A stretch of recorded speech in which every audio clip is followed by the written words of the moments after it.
Good evening. I'd like Very to call stylish, the meeting to order.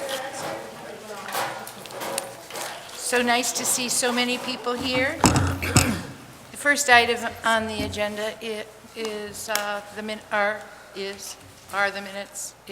Make a motion that we accept the minutes of February 24th, 2016. Is there a second? Second. Any additions, corrections, questions? Page 2 of the minutes, on the bottom. I think operating budget is up due, instead of up due. Oh, right, yep. And the other thing is that we did not talk about cost charge, nor did we talk about those who are on free lunch. This has to do with the food service. Are we going to increase that cost to, where does that stand?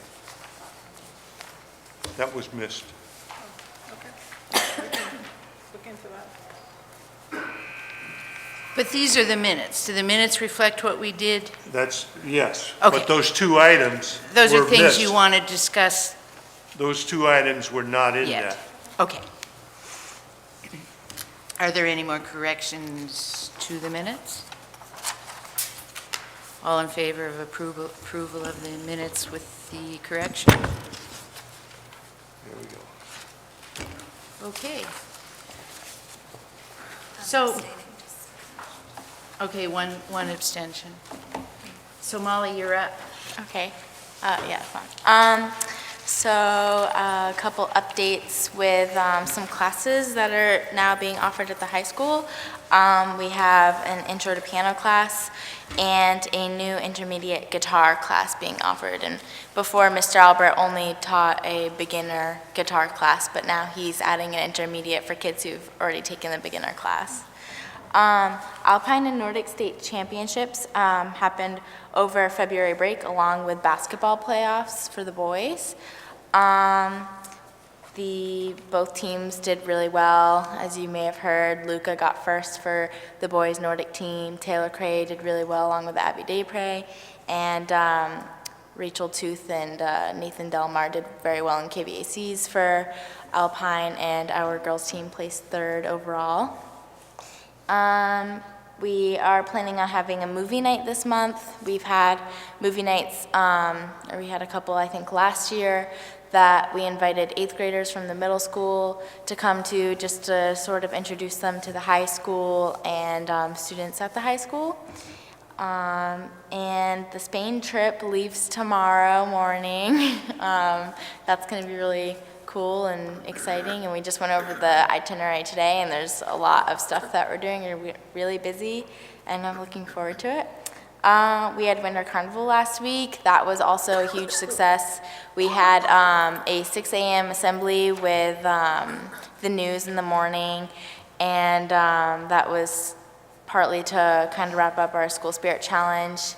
And but Nathan held a ski race on the Saturday after, and that was also really successful, raising 4,400 pounds, and overall we have finished with 91,500 pounds. So we really, I think, pulled it together really well. So, yeah. 91,000, yeah. Yeah, and I believe our goal was 130,000, so we really came very close to that, and I think that's something we should really be proud of. Physics projects are happening next month. We have 2 days of school that are completely dedicated to those projects and the presentations, and all the juniors or kids who are in pre-calc or honors physics are working really hard on those. And also there is a AP US History field trip to the Margaret Chase Smith Library that's going to be happening in April when Mr. Gower gets back, and that's going to be, I think, a really cool experience for the class to prepare, especially for the AP test that will be coming in May.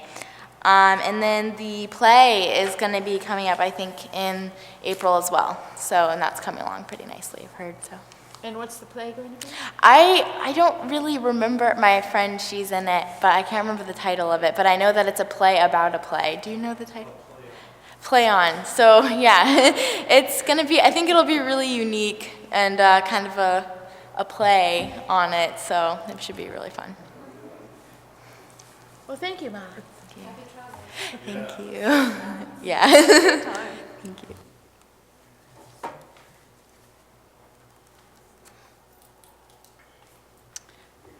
Are there any residents here to make comments that do not pertain to the budget before we move on in the agenda?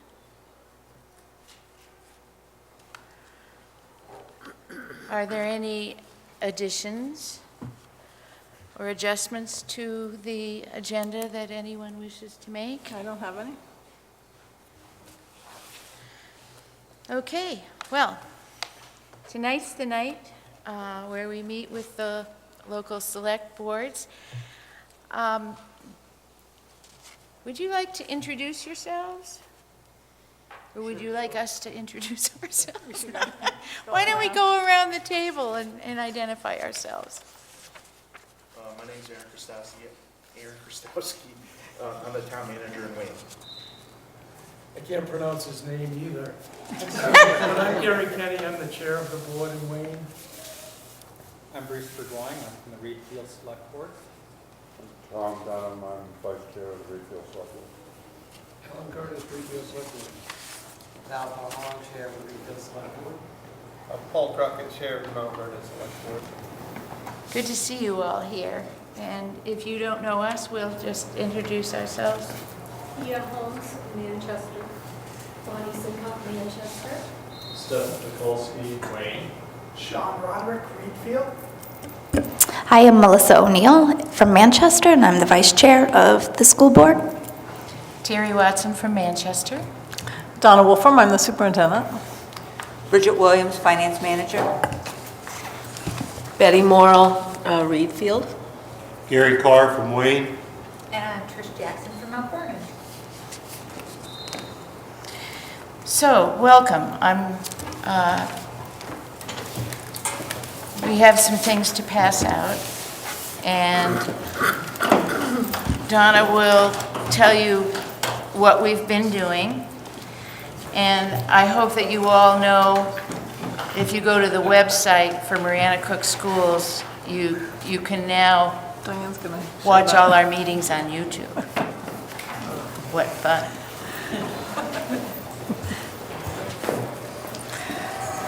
So actually, Diane McGregor is going to just to do a little review of our new website and how to get to the budget documents. We have been posting all of the documents that have been passed out at board meetings.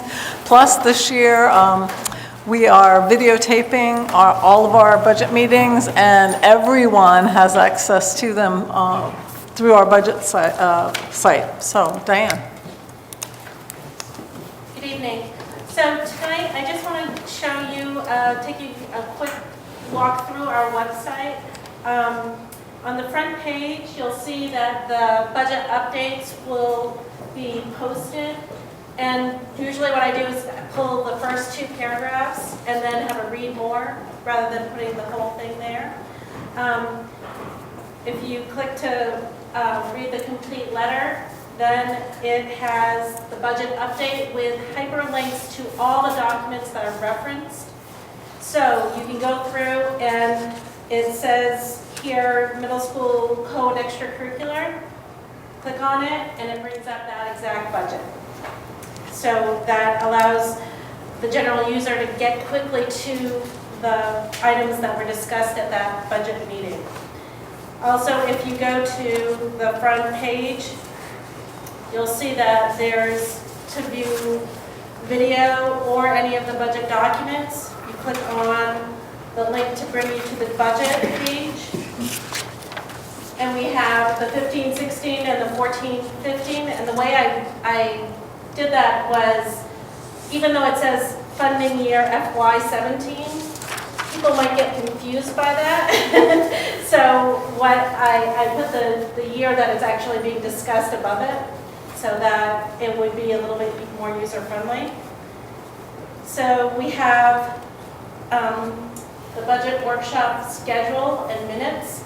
So at each and you can see the date and then what's being discussed, and then you can see where I posted budget update number 1, budget update number 2, budget update number 3. So you can get to it by the date of when it was discussed. Also on this page is a link to the budget workshop videos. If you go there, it brings you to our YouTube page that has by date the different meetings that were posted. And I'll just click on one.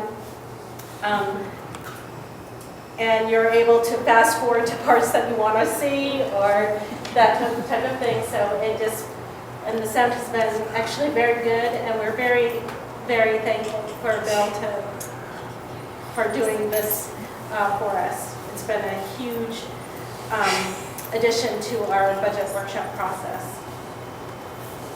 Also, if you go to the FY budget documents, like last year, we've got them categorized. So we have some budget overview items, we've got informational items, we've got budget graphs and tables for different department level budgets, enrollment figures, new requests, revenues, and then we also have the board of directors here. And then again, another link to the budget workshop videos. So I'm posting in a variety of different places the same material because it could take multiple different pathways to get to the budget documents. So I feel like we're trying to make it accessible to anybody who needs that information, lots of ways to find it, and hopefully that helps people to find what they are looking for. Thank you, Diane. So I'm going to review our FY17 budget development process to date so everybody can get an idea of what's been going on if you haven't watched our videos. One of the things that we've really tried to focus on this year throughout the budget development process is the great things that are going on in our school district. We've made great strides to be a caring community dedicated to excellence. Recently, the entire district, Molly told us a little bit about this, they participated in the School Spirit Challenge, where the district collected close to or over 91,000 pounds of food for the Good Shepherd Food Bank. And this happened through the combined efforts of all of the schools in the district. There were dances held, sporting events held, lots of an eating event that was held, and a lot of money was raised towards this effort. Through the efforts of the students and staff in the district, the graduation rate is climbing, and we're very excited about that. The rate in FY15 was 91.09%, up from 82.11% in 2014 and 80.58% in 2013. So our graduation rate is climbing, and we're very proud of that. We just, at the last board meeting, recognized 2 state champion debaters, Jacob Ide and John Parent. We have over 160 of our high school students participating in college classes and our dual enrollment classes. That's about 41% of our entire student body. There's been a huge effort to put the dual enrollment program in place. And this year, for the first time, several of our students will be graduating with a Marana-Cook diploma and with an associate's degree from Thomas College at the same time. We're saving the community a huge amount of money through this. I believe it's up over $300,000 in college tuition costs because our students are participating in these courses through high school. You heard Molly talk about our ski team, and we had several students win championship titles. We now have a cohesive and consistent curriculum from pre-K to the high school in the areas of literacy, math, and science, and we are hard at work on the other content areas. We have a functioning vehicle in our adult ed program, and our CDL class is full to capacity. training adults for vocation in commercial driving and providing them with the opportunity to meet the Maine Department of Motor Vehicle requirements for licensure. So that's huge. Our NWA scores, which is the national assessment that we take, are rising in all of our areas, in all of our grades. For example, in ninth grade, the reading scores have risen, and this is the students, percentage of students who scored in the average above range rose from 70 to 77%, in math from 83 to 88%, in grade 10, reading 82 to 86%, and in math 81 to 85%. So our teachers are working very, very hard, and our scores are climbing. In January, the RSU 38 School Board met to identify a goal statement for the FY17 budget, and promoting student success for all while maintaining fiscal responsibility describes the goal of the administrators and the school board as we've worked on the FY17 budget. The RSU board charged administrators and directors with developing budgets that would meet the needs of the students. So we passed out some documents, and the first document that you have is a budget progression of the general summary budgets for FY17 to date. And this shows some of our work and where we are so far from the beginning of our work in January to date. So during the last 3 school board meetings, administrators and directors have presented their budgets and explained the needs of their department. This was presented in the original request, general summary budget, which represented an increase over the FY16 budget of 6.25%. This budget represented a projected increase in health insurance of 10% and constant fuel prices. So since then, we've received our experience rating for our health insurance. We haven't received a figure of increase, but based on our fairly good experience rating, we did decrease the health insurance projections down to 6% for a savings to the budget of $76,096. We also received word of a reduction in our debt service interest for a savings of $72,825. This brought our original request budget down to $16,817,260, representing a 5.32% increase over FY16. So if you're following down, you should be able to follow these numbers. With that decrease came a notification from the state, which comes in the form of our ED 279.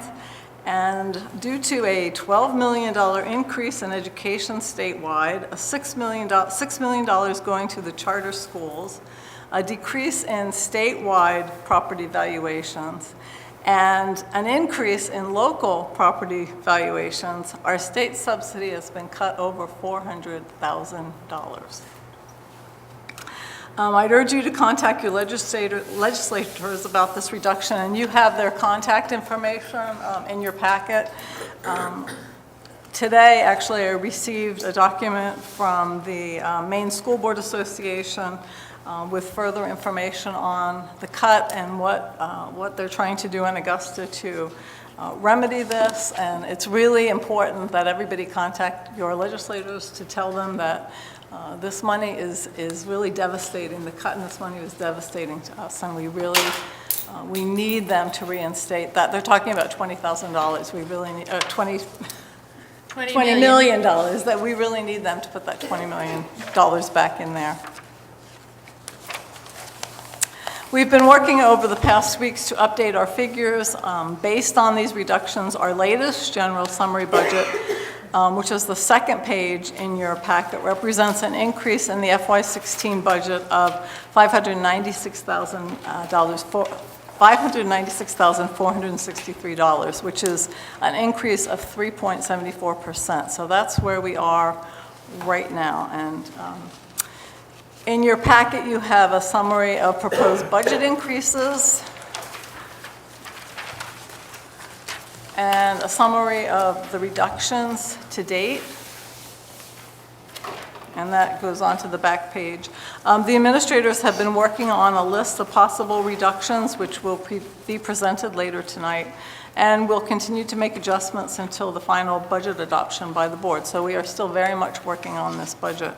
We're still waiting for final numbers for health insurance increases, and we're hoping that the legislature will increase our subsidy, resulting in increased revenues. So we're really hoping that that 20 million comes through. You have a green revenue sheet, which is the next document. It's a draft budget preliminary ED 279, and it's a draft of our expected revenues for FY17. The local dollar match of $8,270,174 is an increase over FY16 of $35,678. This amount is the amount required by the state. It's based on the mill rate of 8.44, except for Wayne. They always have a different rate because of their low enrollment. The local-only debt represents local debts that were voted on by the citizens, such as the construction on the middle school, renovations at the high school, and new athletic fields. The additional local dollars that are required to meet the $16,564,773 total budget are $3,910,160. The local dollar calculation, which I think is on the back of your green sheet, breaks the required local contribution, 8.44 mils, and the additional local dollars by town. This sheet also describes the local dollars contributed per student. And we also provided you with a mill rate history sheet that's in your packet. As you know, the state sets the mill rate, and we're required to pay these dollars in order to receive our state subsidy. Then you have in your packet a list of proposed maintenance projects for FY17 that are in the budget as it stands today. We examined maintenance projects through the lenses of safety, what we absolutely needed to ensure the safety of our schools, and necessity. The Reed Field roof, as you might know, was an unexpected expense as it was projected for work on the future. And we had a company who's been monitoring our roofs, and it came, we found out just recently that the Reed Field roof is in need of repair now. So that is a large piece of the budget in the maintenance projects. You also have, and we're going to talk more about that later, you also have an enrollment sheet based on our January 14th, 2016 enrollment. And that's broken down in the elementary grades by classes and grades, and the middle school and high school by grade.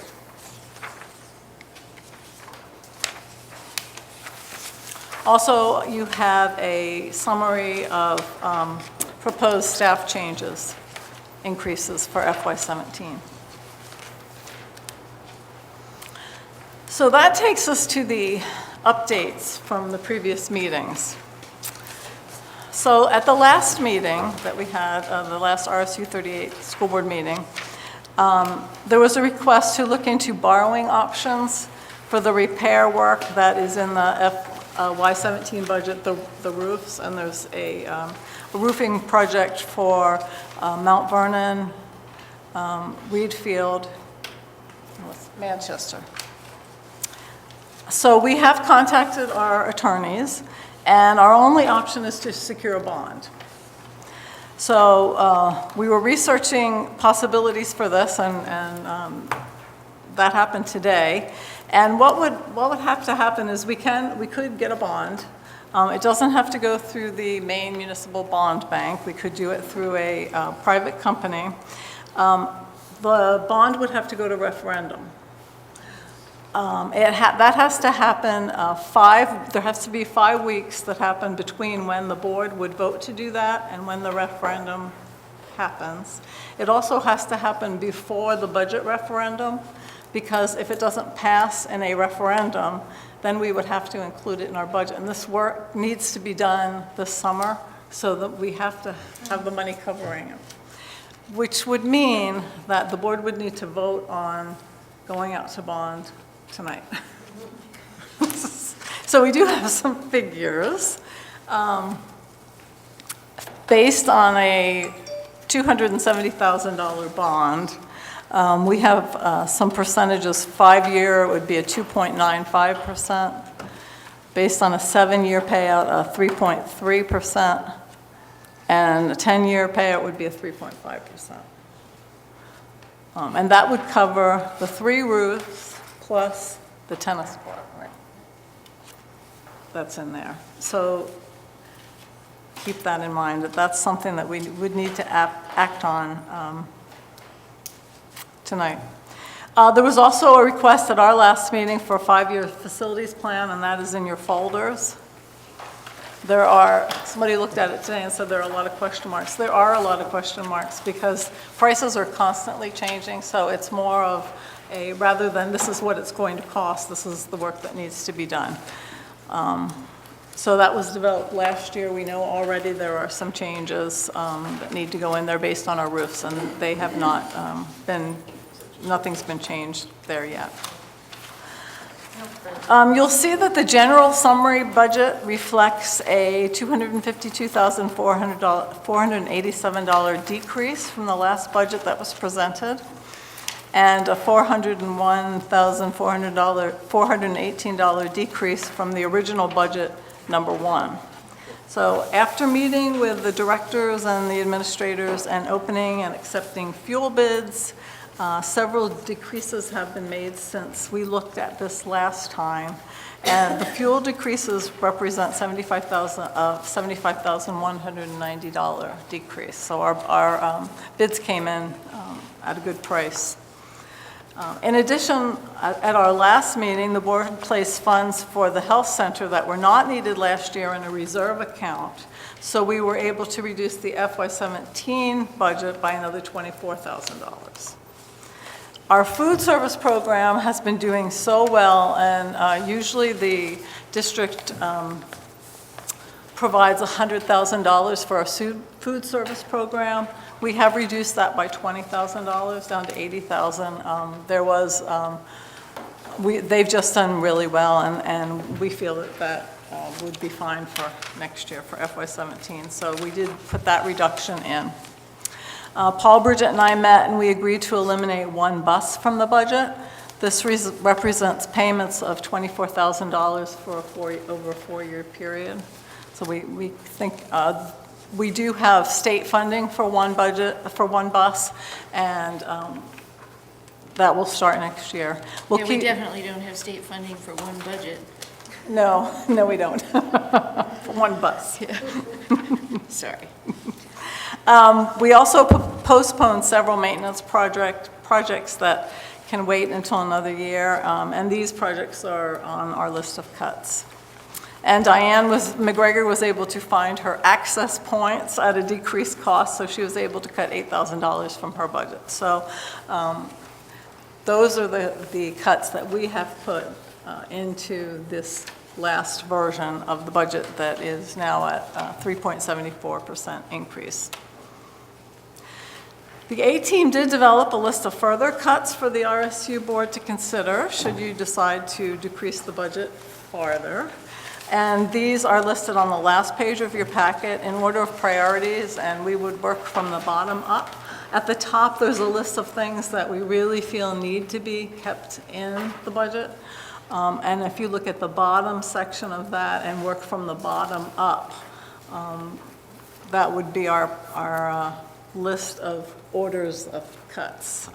It's always painful because you're talking about taking away services or staff or whatever from, really from our students. But we did work very hard on this, and those are our recommendations. So we're 2 questions. So I hope a lot of the good news helped when you heard the bad news. And we would love to hear from members of the select boards, your reaction, your comments, your suggestion, your questions. Yeah? I would just like to thank you all for inviting us every year. I think this is a great opportunity for us to understand what you're going through. And we appreciate the updates and the agenda packets that you send us, and the budget updates, and that website is very helpful. I use. And I think this is a good time for the towns and the school district to stick together and find ways to work together to solve the problem, any of these problems together. I think that's all I have. Appreciate your work, providing quality education here and keeping the school open. Thank you. Thank you. I got a question, Donna. In your remarks, you had mentioned, you were talking about the state cuts, 400,000 or whatever. You did mention something about the charter schools. Are they getting a bigger chunk in the proposed state budget? The funding goes directly to them now. It used to come to us, and then we had to pay the bill. It goes directly to them. So, do you know if our tuition has gone up for the money that goes per student? I haven't heard that it's gone up, but that $6 million is going to the charter So schools. if theoretically it came to town could reimburse the charter schools per student, whereas now they're just getting the money regardless of our enrollment in Right. charter schools. And regardless of where the students are from. Right. So Statewide. theoretically, one town supports another town's students to go to a charter school. Yeah, I know there's nothing you guys can do about that. I just wanted to be clear on that.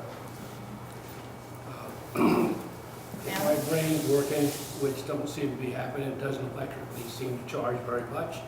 But I clearly remember there was a $200,000 surplus last year, and I don't see that reflecting in a reduction in the budget this year anywhere.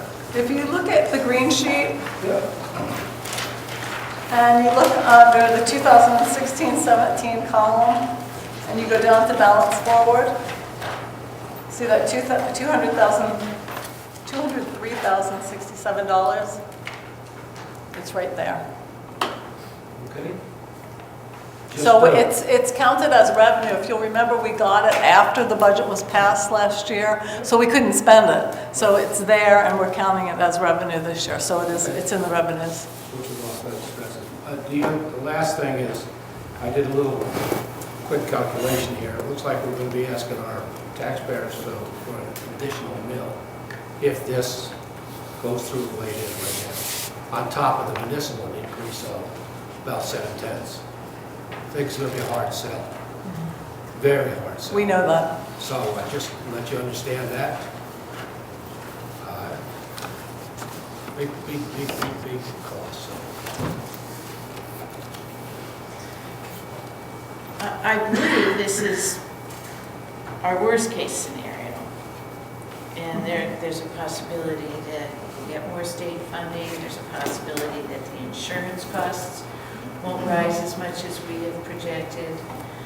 Nevertheless, we understand that it's a lot to ask. It's just us in our position, when our citizens ask us what we're projecting for a mill rate next year, we have to go with the figures that we have, not with possible.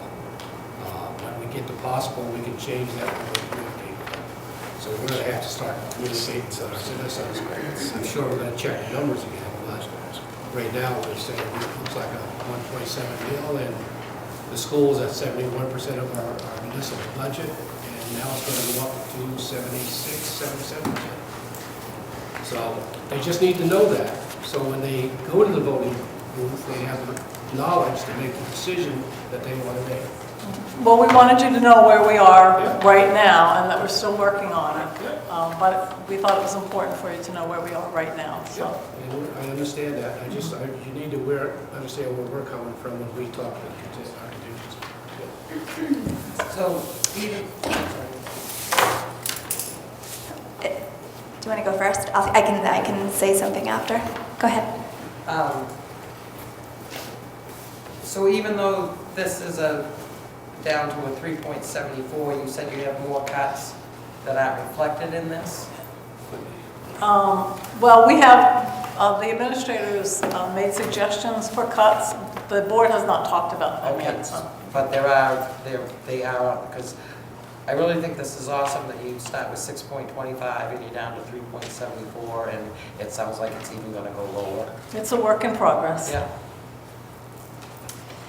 I just wanted to just reconnect and make sure that when you are talking to your citizens, it's the hope it's my hope at least, that you will drive home that they really need to be calling their legislators for that $400,000 that Donna was talking about, that they're cutting from us, that is in surplus, but they're just holding it and they haven't made a decision yet. So we're hopeful that if you can start spreading the word and we can work together, all of us, each town and the board, that we continue to stay on the same message that, you know, this isn't fair to us.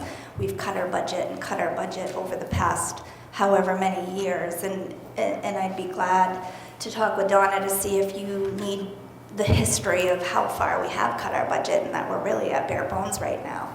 And it's really starting to affect our kids' educations.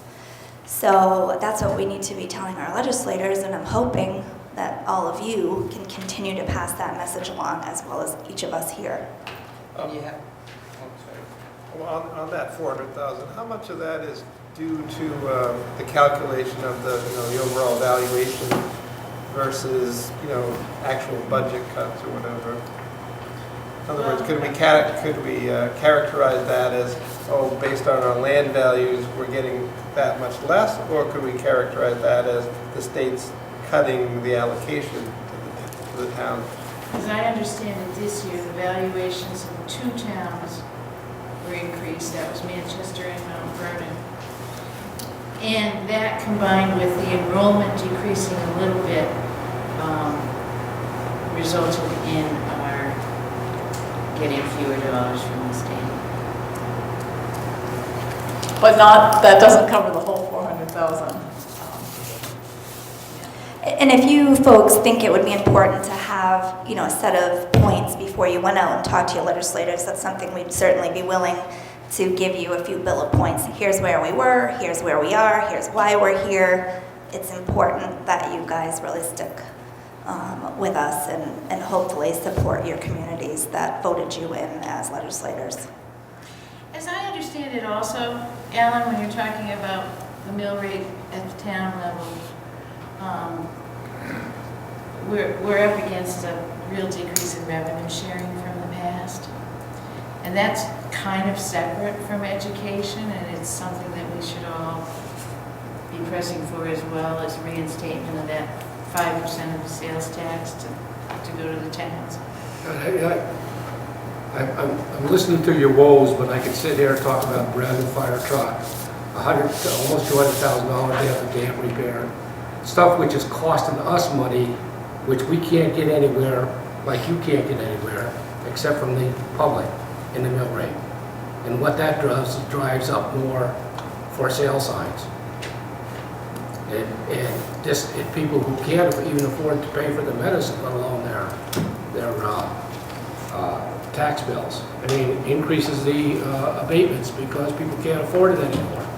And that brings your taxes down some more. I mean, it increases your taxes because you have to cover that. So we have the same woes and the same problems. It's just that there's going to come a point when people are saying, I can't afford it anymore, period. So that's where I'm at, and only for a few months. That's where I'm at. Yeah. I think you wanted to.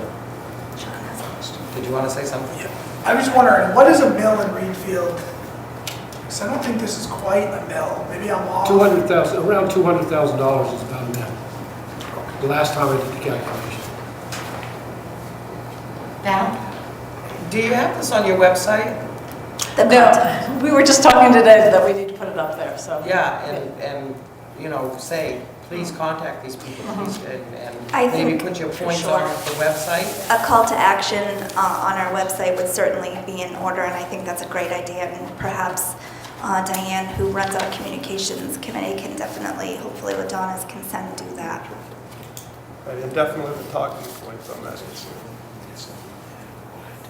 Thank you. Bruce? Thank you. I'd suggest too that we're fellow travelers, if you will, in dealing with the state, and really a long push down on property taxes as a way of supporting education. I could throw out the number 55% and probably get some pretty good laughs around this table. But the point is, I think what has been said tonight from several sources, both in select boards and the school board, is absolutely important. We do need to talk to legislators, and we really need to talk to them about what's the long-term turnaround to put this in the right direction. We have to address that $20 million, but we really have to address adequately funding education in the state. And so I'm saying, let's not just talk in specifics for this year, but let's sort of hold some feet to the fire. What will we do long run to fund education adequately in the state? And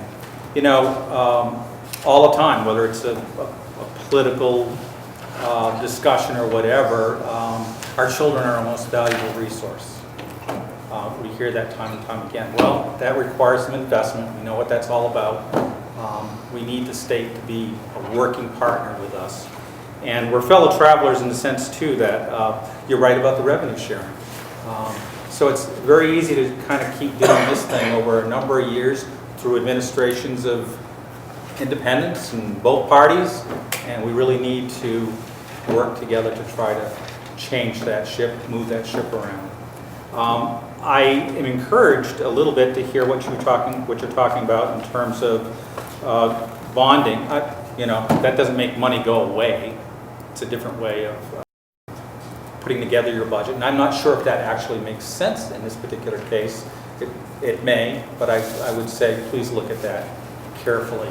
I do know, having served in this board before, that there's always that discussion of putting off infrastructure or building repair or whatever, and it comes back to haunt you. So whatever you can do to have sort of a long term, and maybe you're going to roll through a couple bonds over 20 years or whatever to have a good plan for maintaining our assets. I think that's as critical as personnel and students and so forth. Not equal, but very, very important.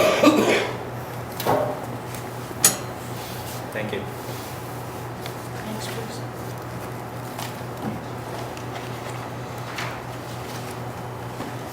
So here we are.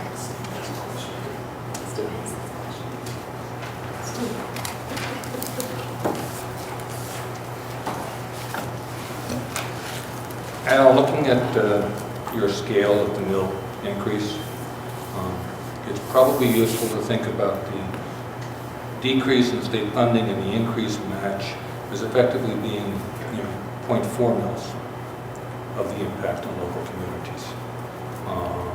And you can easily trace that back to we're effectively paying for the income tax cuts that were enacted last spring as part of that grand compromise. It's worthwhile talking to the legislators about this trickle down, in part because it happens, but also because they're running this year. They're going to listen to us a little more, and more importantly, they're getting a lot of pressure from others to actually enact even greater income tax cuts that they're not planning on paying for out of the state budget. So I mean, if you've got people saying, well, gee, we ought to abolish all income taxes, and goodness knows it's wonderful political fodder, the consequence would be even greater pressure, upward pressure on our local taxes, because you've got to get the money from someplace. The bonding, the pieces that we identified for the bonding are the ones that have long, useful lives.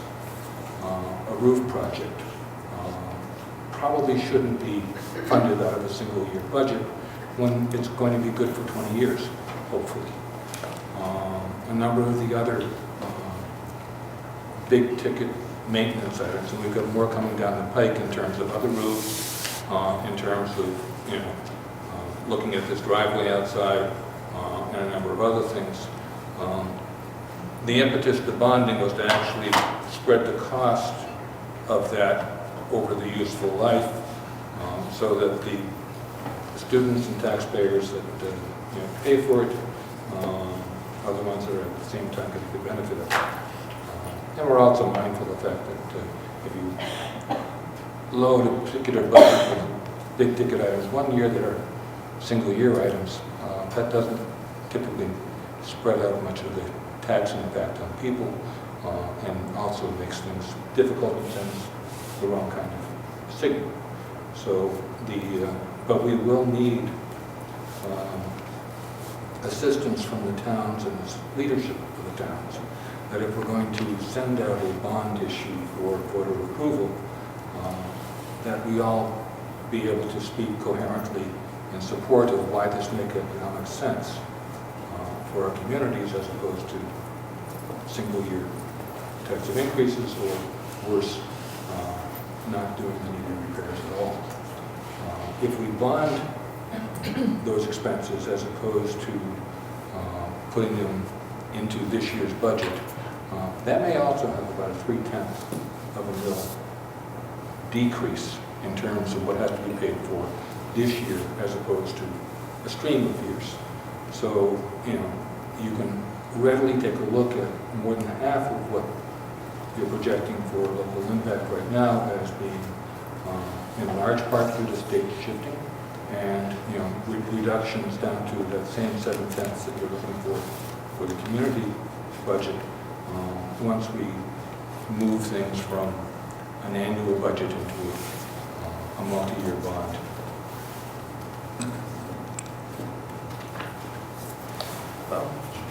From a legislative perspective, is there any new unfunded state mandates that have impacted our budget in the last year or two that you might want to call out or make us aware of? The legislators have promised us, because there's so much on our plates with the proficiency-based diploma and the teacher effectiveness systems that we're all having to pilot right now, that they would not put anything else on our plates as far as unfunded mandates. So we're dealing with those two really heavy things. The proficiency-based diploma is costing us some money, as we have to really look at our curriculum, put some time in the summer months for teachers to work on those things. New materials for the curriculum, which are in our budget. So there are some pieces to that we are having to include in this budget. But they promised us that there will not be anything else new for several years. We'll see. Terry? So one thing that we don't know the amount, that is that we have a teacher contract up due that is being negotiated. We have no knowledge of what's going on because we just started the process. So that's another thing that we got to keep in the back of your mind. When does that do? This year. Of course, we just did one, but that was to go back a few years. Right, exactly. What's the objective this time around? Are we going to try to? You're going to try to negotiate that for when it's due, or? No, that one's taken care of. Now we're on a new one. No, I know, but are we going to try to get it in place for when it expires? Yes. Or are we going to go? The contract expires the end of August. A new one to be starting in September, so we are hopefully going to settle between now and September, but we're just starting the process.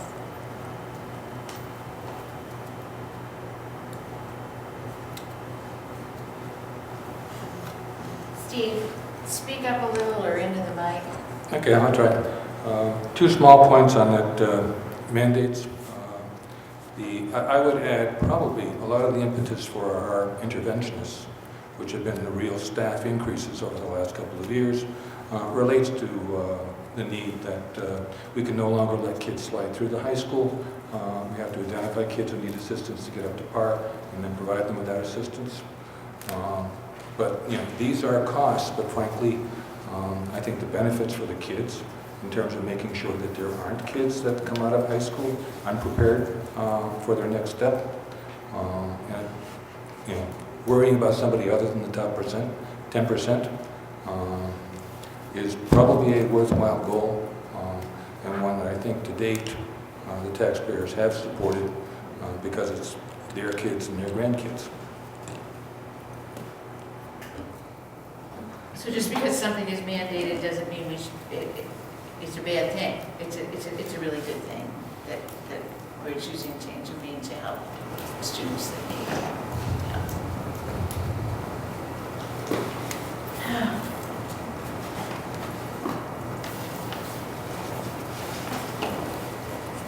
Well, I'm really glad you're here. I know there's,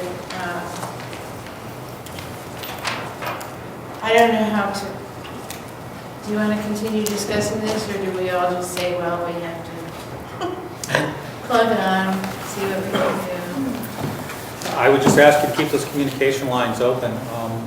Get us material as quickly as you can, and of course the onus is on us to also reach out for it as well, and to try to figure out how to go forward together on some of these things. I do have some concern that this bond process would have to move really quickly. We'd have to make a decision tonight. We'd have to have the referendum, so we'd all have to have our town offices open for voting, and all of that would have to be accomplished before we agree on a budget, just in case it doesn't pass the bond to be voted on again. It's a very compact schedule, and I guess what I want to know is, do you urge us to do one thing or another or not? I think the bonding is very worthwhile looking at. And I know it kind of puts you in a tunnel that you're going to have to drive very straightly through quickly. But I think if you make the conclusion that makes sense, and I certainly heard Steve speaking to some of the sensibility of that, then I know for myself I would probably speak for it, and hopefully others would get on board, because obviously it does spread those costs over a number of years, and at the same time will have an impact this year that will be positive. So you're in a tight schedule, right? Yeah, we wouldn't be looking at it tonight, we'd be deciding tonight. I understand that. Right. It's kind of tough, Manchester's not represented. So we assume you'll want that. Okay. One quick thought. I'm on process. Would there be value in terms of, it's my understanding that those who wish to run for next year's legislature have to sort of declare themselves by March 15th. After what? Those who wish to run for next year's legislature have to file their papers and declare themselves by March 15th. And so that we will know the candidates in another month.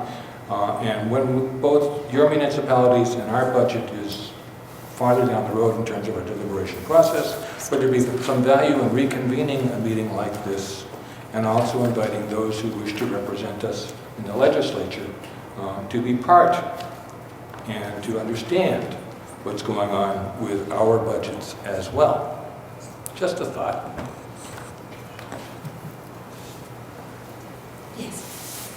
I'm supportive of any sort of infrastructure plan, and I agree with Steve, borrowing, spread the cost over a period of time, the life of the project.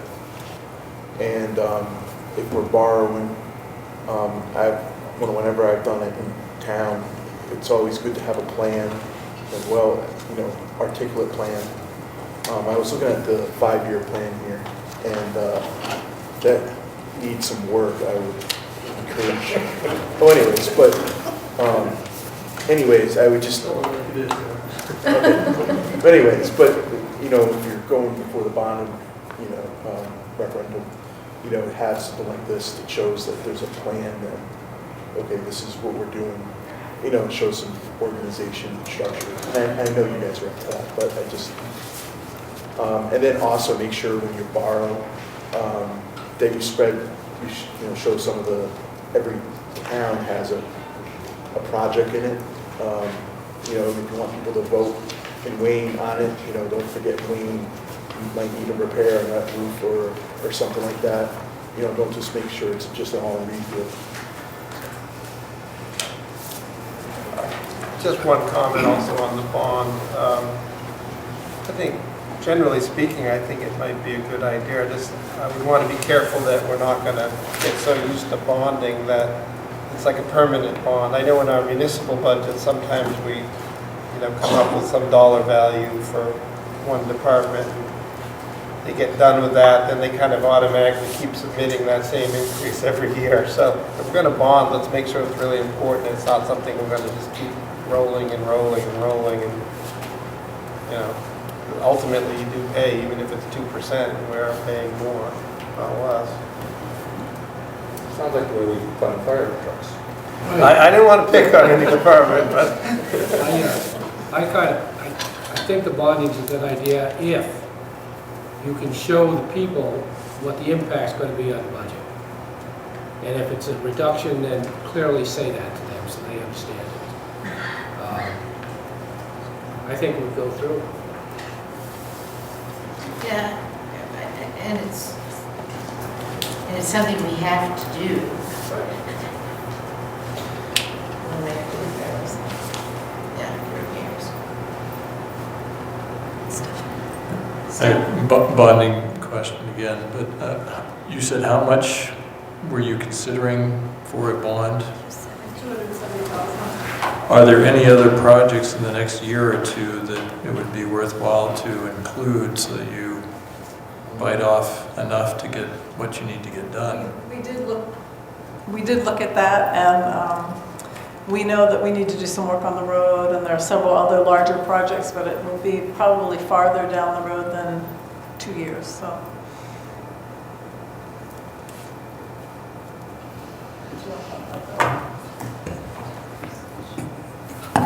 Well, we do know that there are some larger projects coming down the road. In 2020, the roof on this building needs to be redone. That's almost over $750,000 just to do this roof. That's coming down the road. We know the road up to this complex needs to be redone. I think it's at least $200,000. That's the last amount that Chris gave me. And then we also know that the entire heating system down at Manchester Elementary School needs to be replaced. That is a very pieced together system. Part of the building's steam, part of the building's hot water, part of the building's electric. It's very old, it's having multiple issues. Every couple of years we're having to put quite a bit of money into it. But it is a major project because all the heat pipes in the school run along the outside walls, and every classroom has bookcases built over those pipes. So that's going to be a very expensive project. So we know we've got those 3 major projects coming down the road. We're not ready to do them now, but we know that within the next couple of years, we are going to bond to do those. We also know that the middle school will be paid off in 2020, along with the athletic fields, and this high school renovations will be paid off in 2022. So we are trying to push a couple of those larger projects off just a little bit longer, knowing that we've got some large debt that's going to be going off of our books then.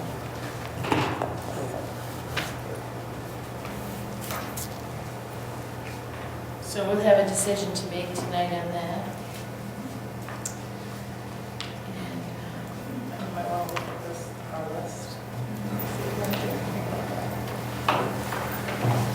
Terry, is that an agenda item that we're going to talk about, or you want to talk about it now? Bonding? Are we good with now? Talking about what, the bonding now? Yeah, that's my question. Is that an agenda item right now or later? Making a decision on the bond? Needs to be added into the agenda. I think we'll do it under our budget discussion. Unless you want to. That's where we are. You want to be here while we discuss I'd love and to, I'd vote? love to Okay, take that's something fine. home. You want to vote for it? I'm sorry. Okay.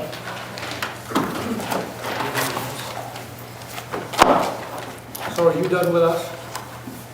Unless you'd like to hear us discuss the bond. Well, You unless done you'd with them like to now? continue Huh? as Are you part done of with the, them? Yeah. unless you'd like to continue as part of the should we bond or not No. discussion?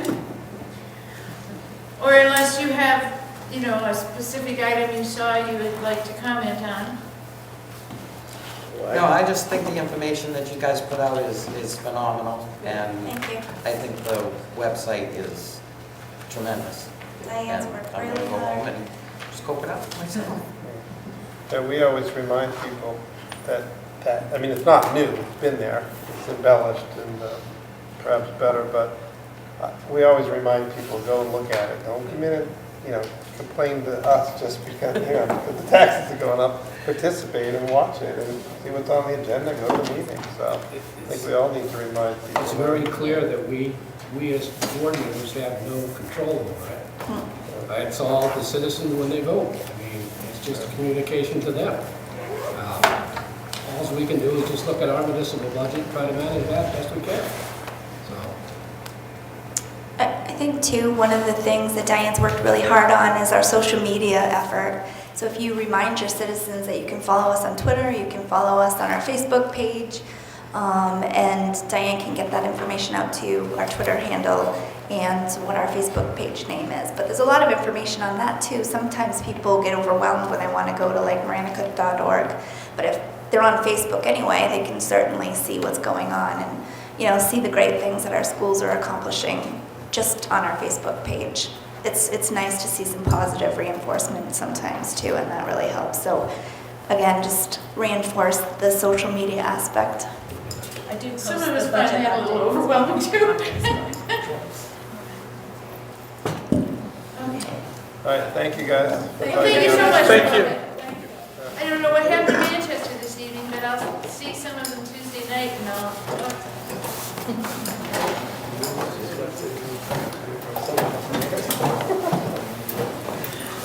So there's three items, roof,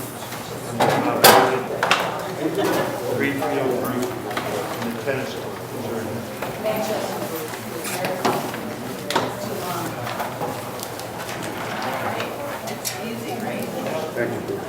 Terry, they knew as long as you were here. They knew as long as you were here to select one.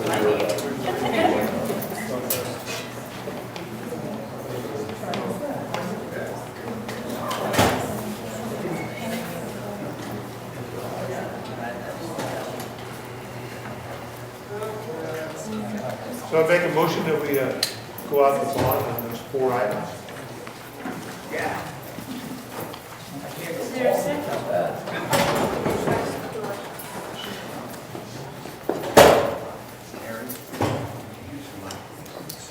I'm not using my mic? Okay. We have a motion and a second to go out to bond for the 2 school roofs and the tennis court repair?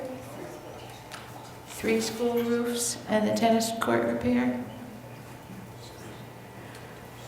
Manchester, Reedfield, and Mount Vernon as well. Okay. This is discussion. Would that include, for example, Wayne Elementary windows? That's a long-term expense. Just like a roof would be. I'm wondering if something like that would be added to that list. We could just do that. Do we have an estimate of what that would be? 4,200. 4,200. Trish? I apologize if I missed this previously, but how important is the tennis court repair? It's really important. It's a safety hazard. Oh, okay. Steve? I've got a question and then a comment.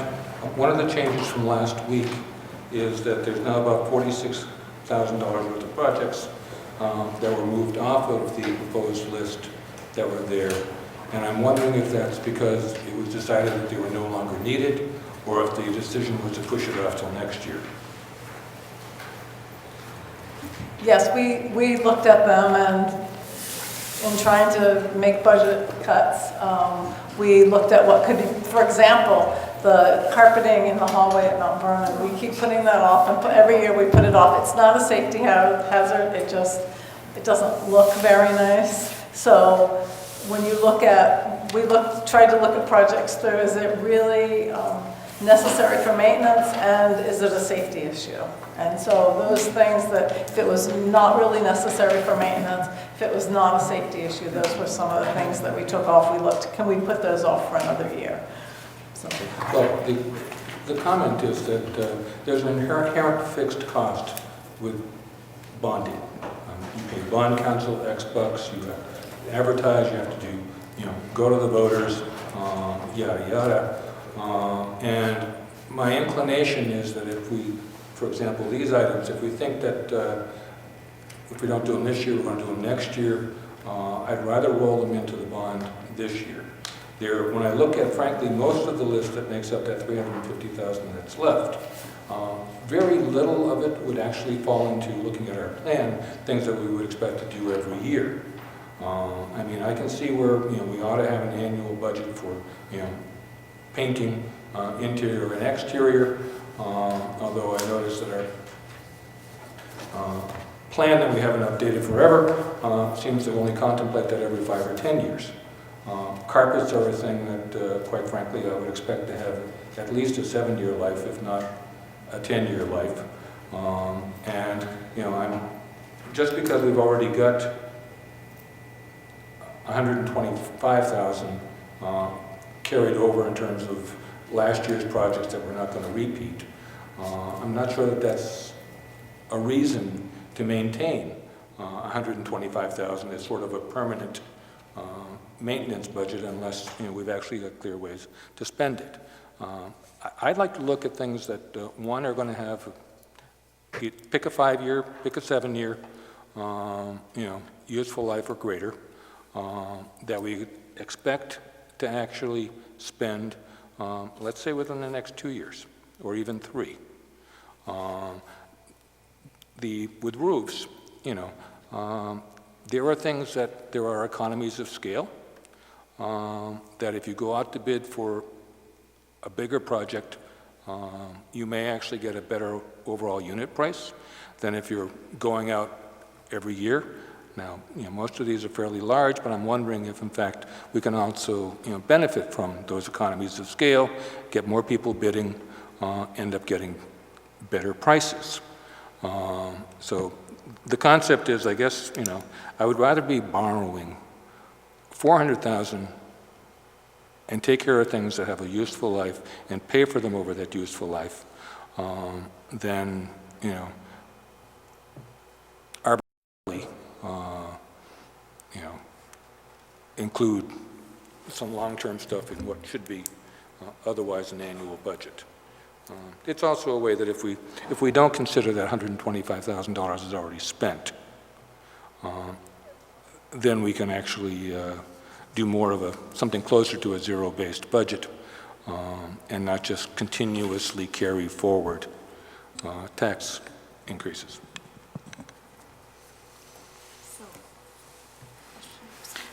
Okay. Bonnie? Can you remind us where we are with the middle school roof? Was that deducted already from this year's budget?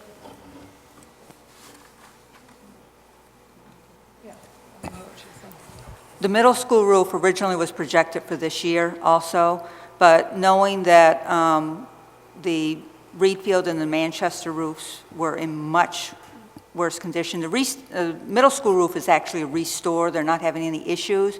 What they would do to it is restore the seams on it, and then it would be guaranteed for another 15 years. the roofing plan that we have does not show us needing any roofs done next year. And so we had somebody check the middle school roof. And we were told that that one could be held off until next year.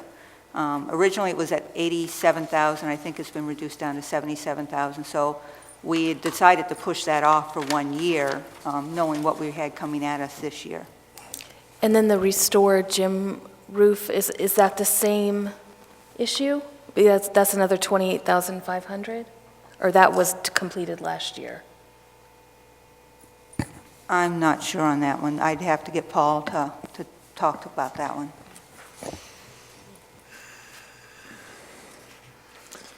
Terry, So I'm thinking, did you, yes? after you, I have a question or a comment.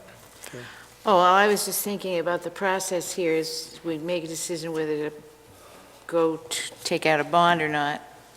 That's one decision we make, and then the next decision we make is what to put in it.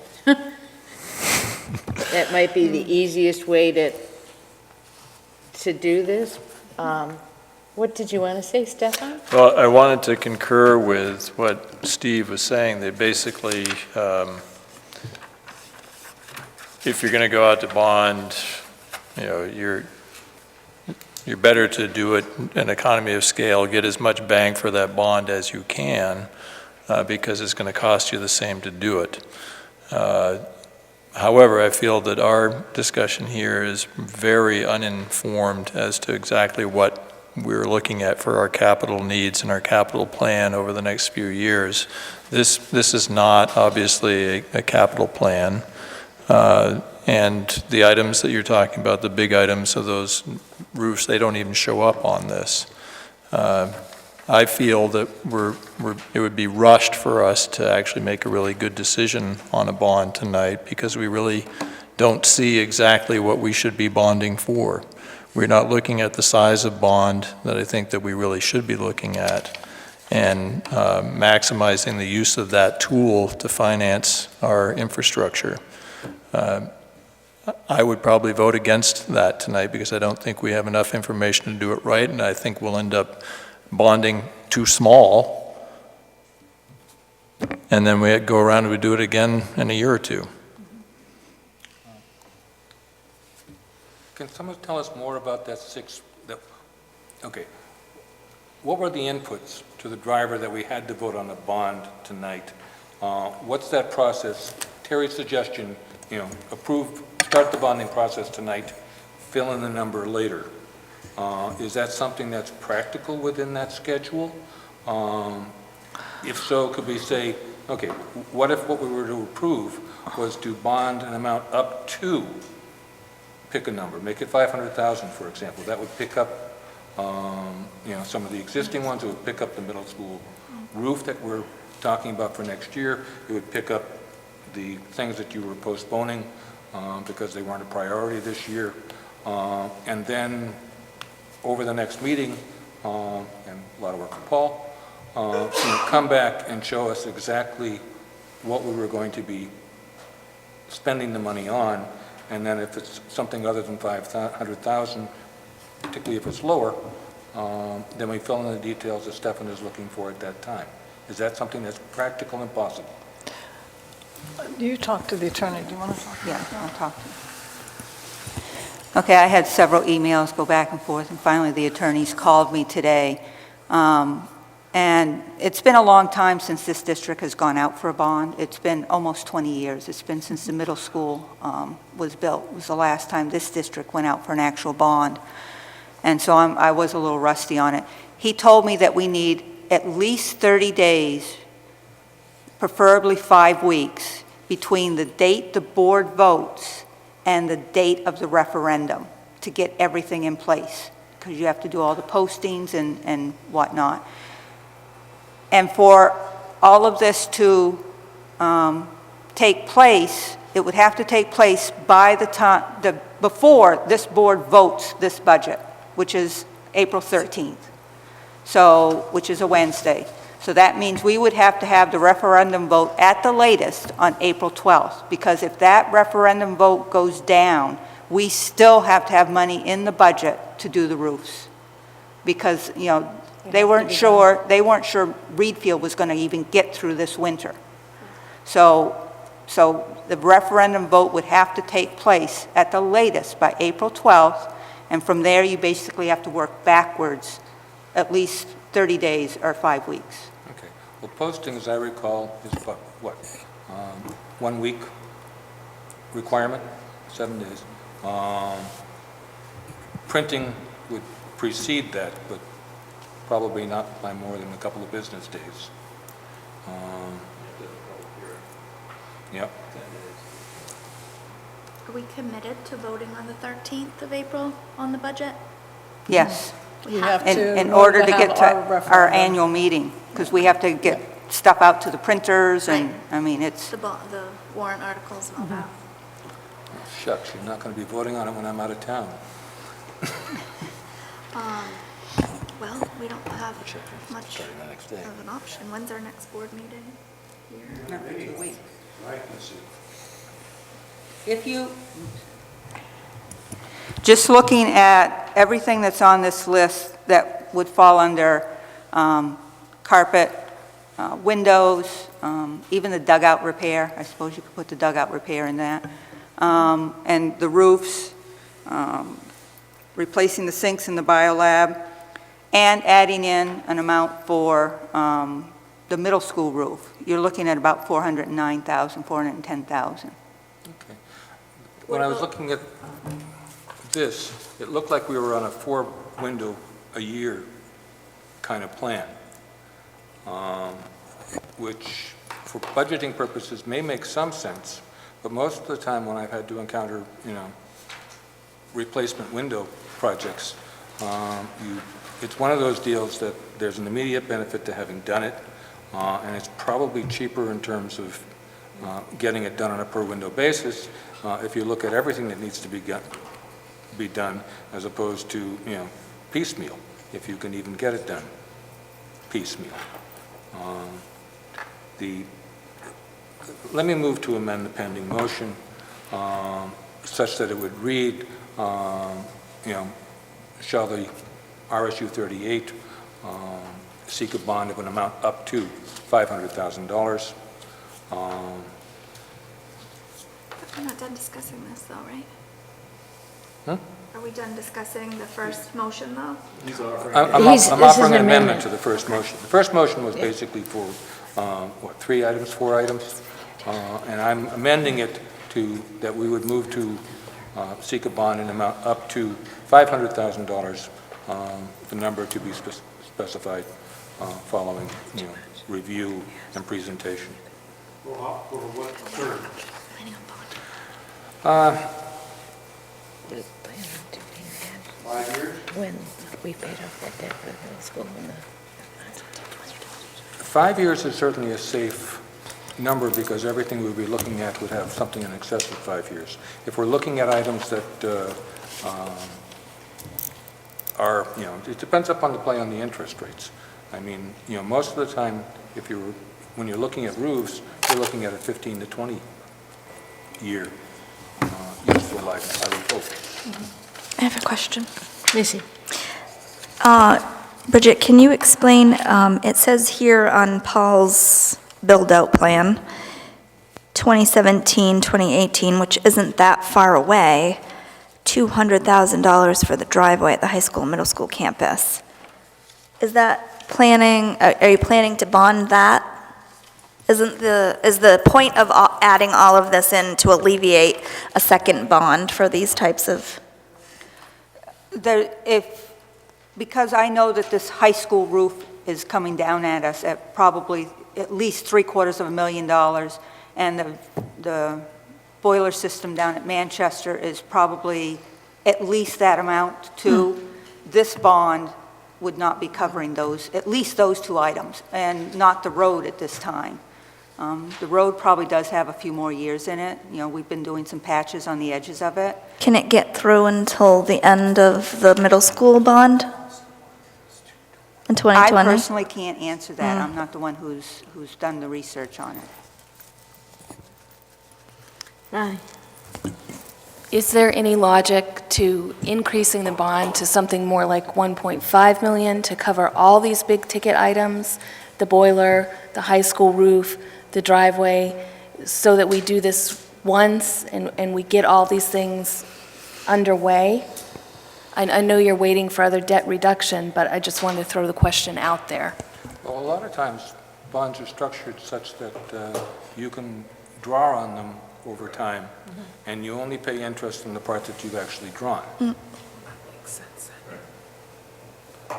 And interest rates, you know, I'm not going to predict interest rates, but today are sort of classically low, and have been, and you know, I don't believe all the ads I see on Google that they're going to shoot up through the roof, but it might be hard to touch these rates again if we don't have to pay on monies until we actually pull them down. Then, you know, what we're doing is basically saving ourselves the cost of bonding again in the near term, and fixing an interest rate that may be better than what we would get if we went back out to bond 2 years from now. I was just going to say, I also think public perception, if we all of a sudden say next year that we need to get ready to bond the driveway, that it could look as though we were planning poorly on our behalf. I feel a little torn. I feel like Stefan does. I'm kind of taken aback having to vote on this tonight, but I understand the urgency of it. But I agree with Bonnie that I think as a group we really need to think about, and if we're going to do this, we should include everything, in my opinion. I think coming back at the public a year or a year and a half later and saying, oh, and by the way, we need $200,000 more, I think we run the risk of them saying, well, didn't you know the driveway was in ill repair fiscal year 2017? Does that make sense? Stefan, talk more about reasons not to do it tonight. That you go off half-cocked.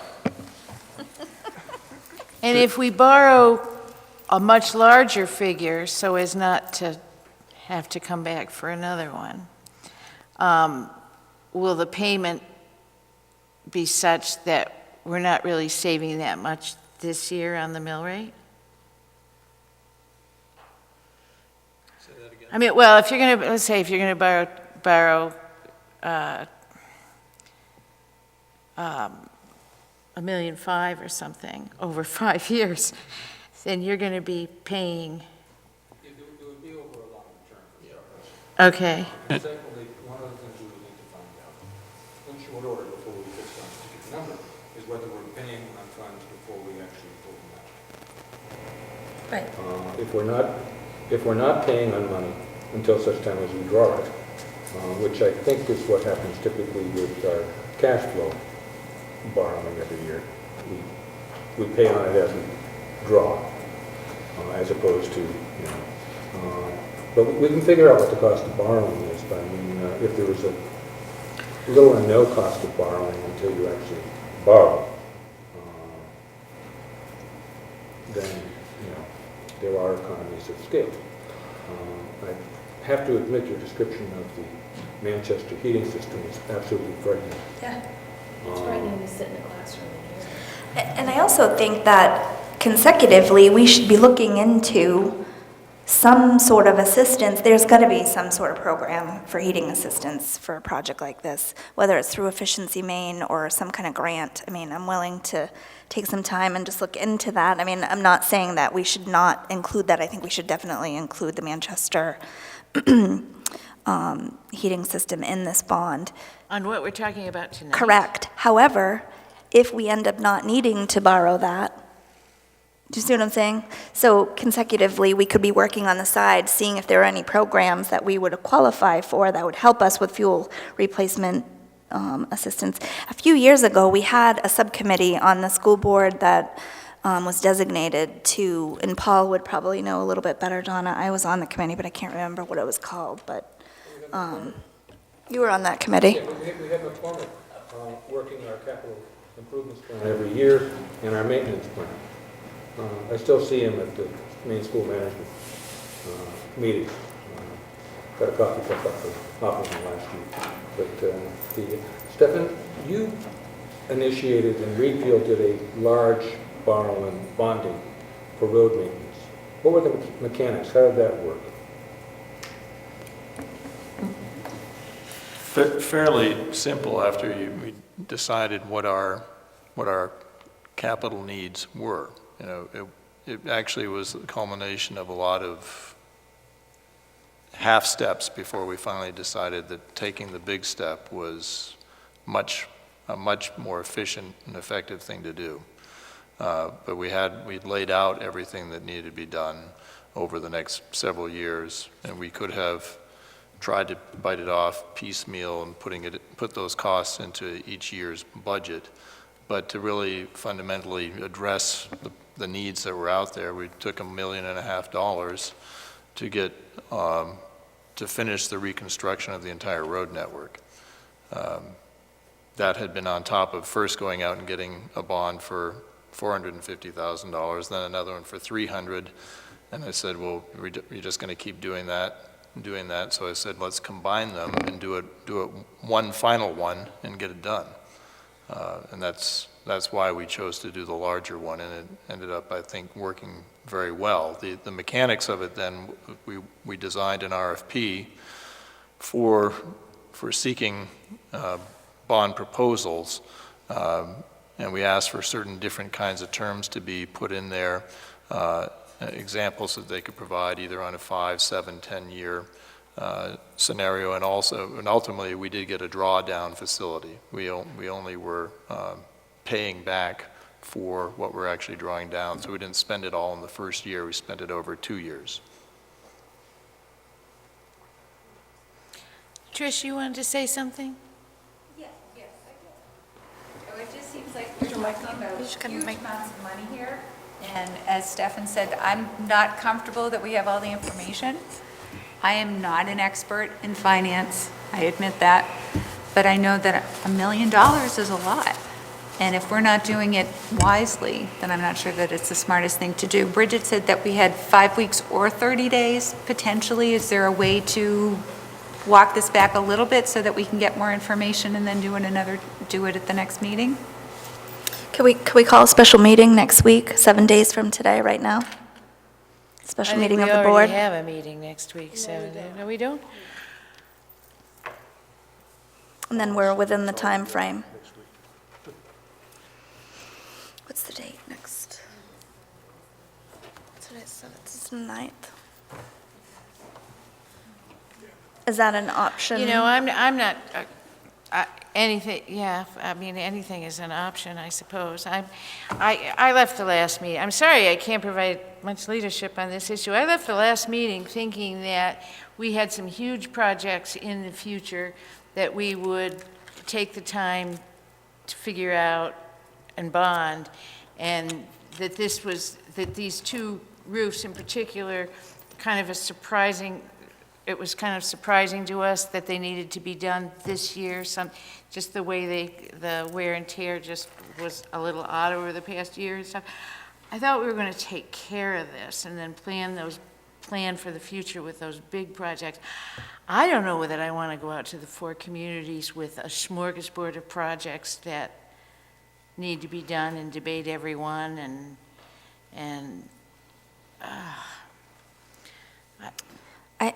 I think, for me, if we had a list in one place that we could look at that had every single maintenance project that we're talking about that would be included in that 1.5 million, had a special meeting next week to vote on it. I mean, all our board members are not here. I would encourage everybody to try to come. I know it's a pain to add another meeting into our schedule and everybody's busy. However, if we're uncomfortable voting on it this evening, then that's an option. That way, it would give Bridget time to also talk with bond counsel about the structure. She could come back to us and say, here are the payment arrangements if we did this, if we backed off took, it gave us some options rather than us just saying, oh my God, we're frantically making this decision tonight, and none of us are really comfortable with that. I mean, well, I guess I'm talking for myself, but it sounds like Trish said that too. So you offered an amendment to the motion, and no one seconded it that I heard of, so we're just going to keep the discussion going on what to do tonight? Well, I'm not comfortable going through the bonding process for $220,000. That doesn't seem worth it, but the bonding process itself does. Having some sort of affirmative vote by this board that they want to approach bonding as a way to deal with these capital projects rather than sticking them piecemeal into the regular budget, I think is important.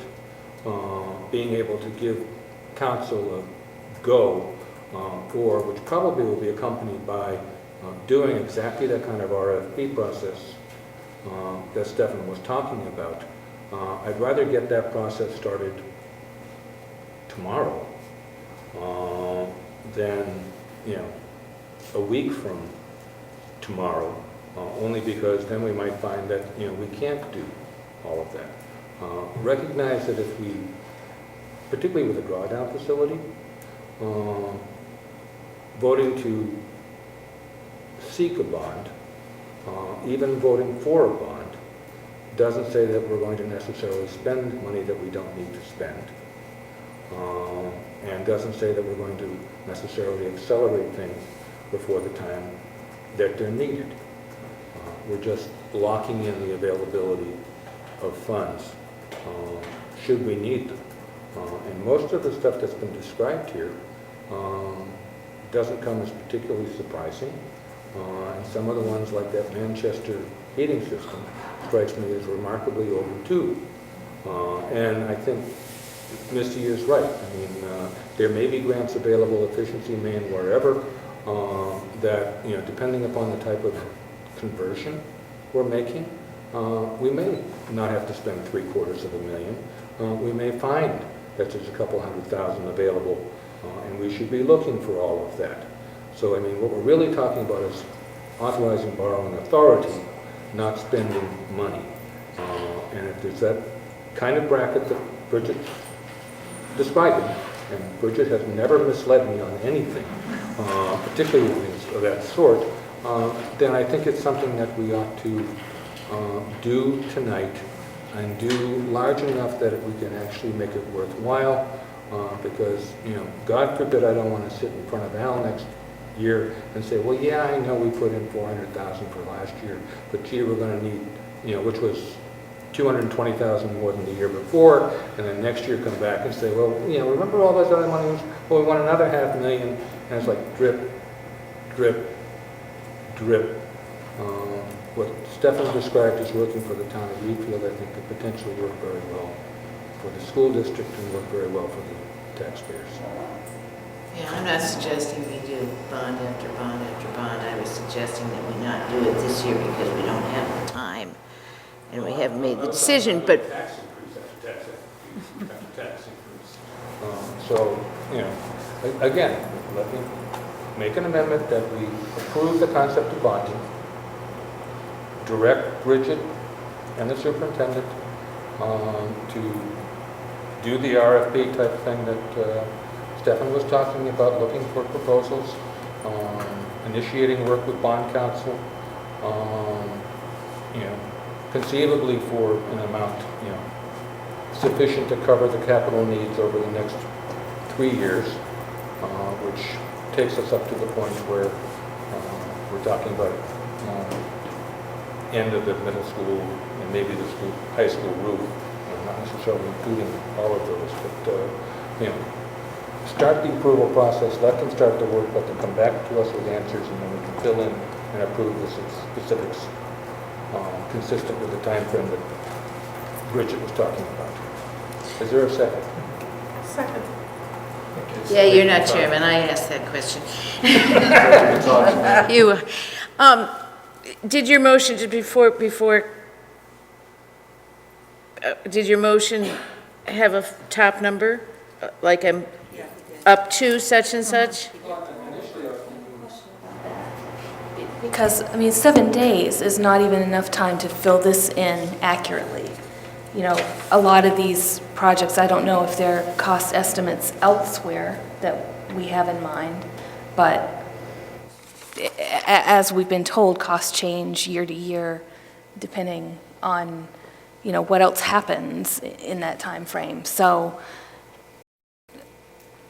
I still don't want to come up with a number that shortcuts us. I think we need a definitive number. We're talking about voting on bonding and borrowing authority. We're not talking about expenditure of specific funds for specific projects. Right, but when it comes time to sell it to the public, we need these figures filled in. Right, By the and time we want to sell it to the public, we'd have to know exactly what we were. I'm uncomfortable just voting blindly, not knowing exactly what's included and what the amount is. I understand what the amendment is, to just vote on the theory of that we're going to approve a bond process, correct? Yeah, but when his select board started that process, they didn't know exactly what they could afford. They didn't know the particular arrangements. They wanted to find out from others, okay, what is possible, what are the deals available, what are the different components of the bond. But you know, we don't find out the answers to those questions or find out what the options are unless we vote to pursue the concept. And That's why I'm saying, suggesting an emergency meeting next week of the entire board, so we have those figures to vote on.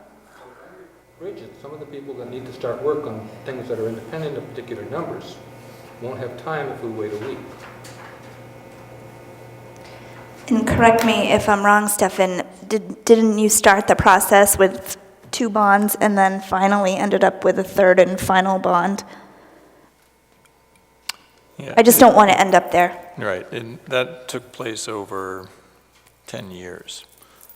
But just to clarify, the process was that we did our capital plan in detail first. How much we really needed over how many years we were going to be able to do the work, and that's what the select board decided on. They had the number that they were going to go, and then they had to draft a warrant article for town meeting approval, and it was to authorize the town to borrow $1.5 million for terms that were going to be decided by the board after the approval had been granted.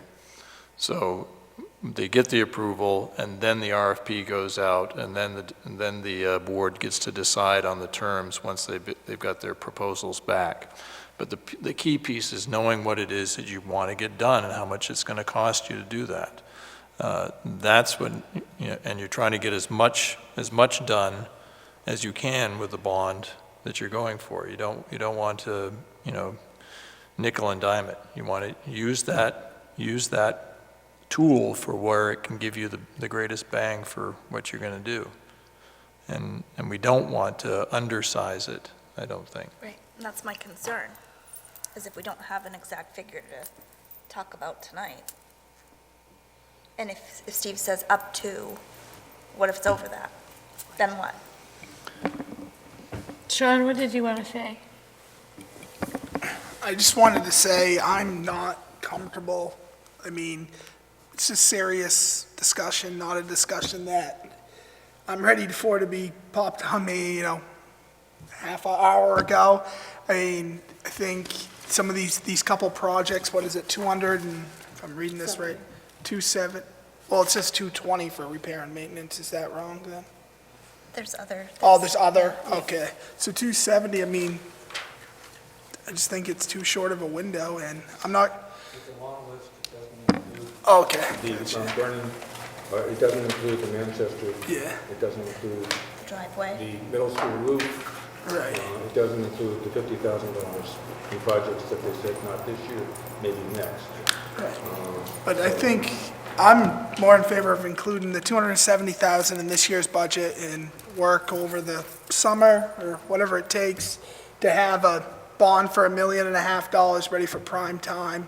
Know the prices, talk to companies. I mean, a week to talk to multiple companies on, I mean, I guess if the companies need work, they might be on it, but it's going to be a tough time frame, so I'm not there.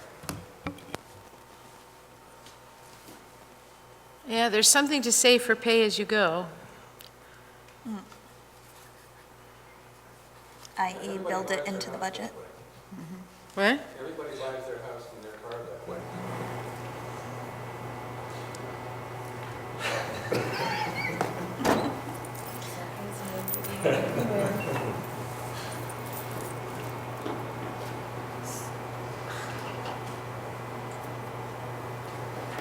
May I ask another question? Yeah. Quickly,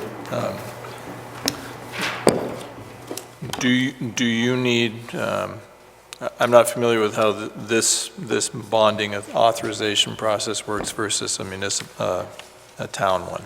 But do you need to have the exact wording approved tonight for what the referendum question would be? Is that what you're telling me? No. What would you need tonight? An approval for bonding and I believe an amount. I think could get us started. Okay, you'd need the amount.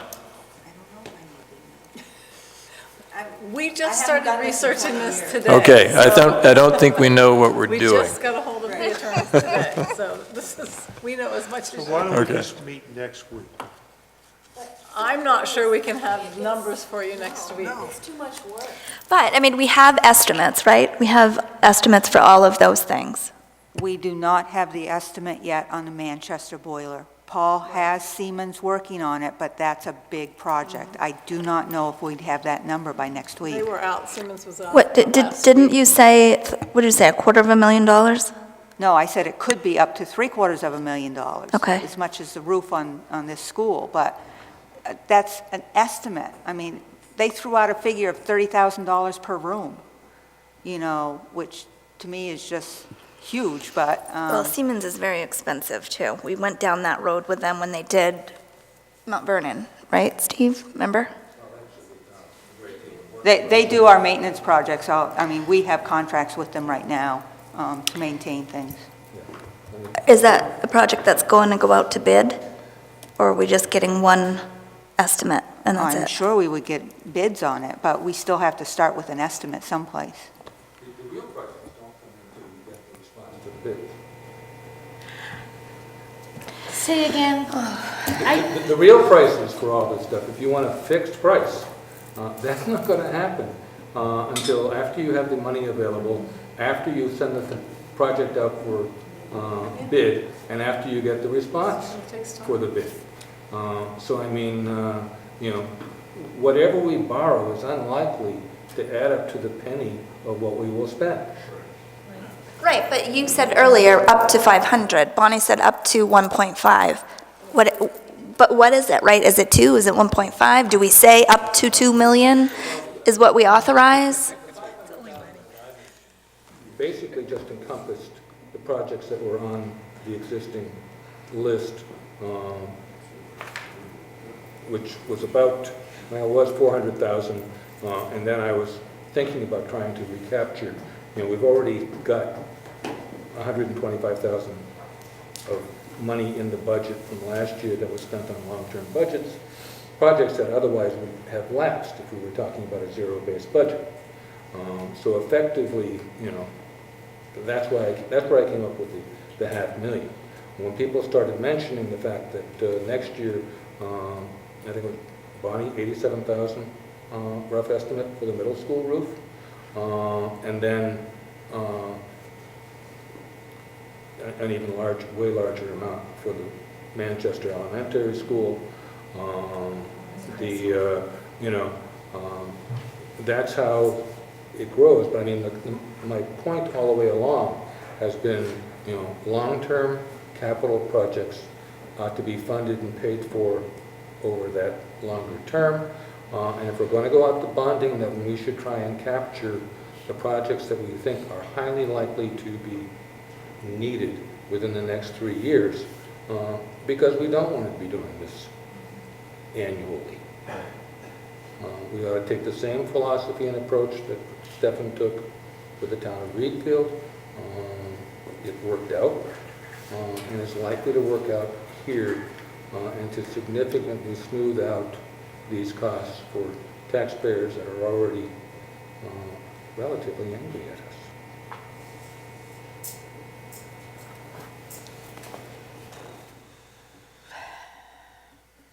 Pia? So my question is, Bridget, what in the next 3 years?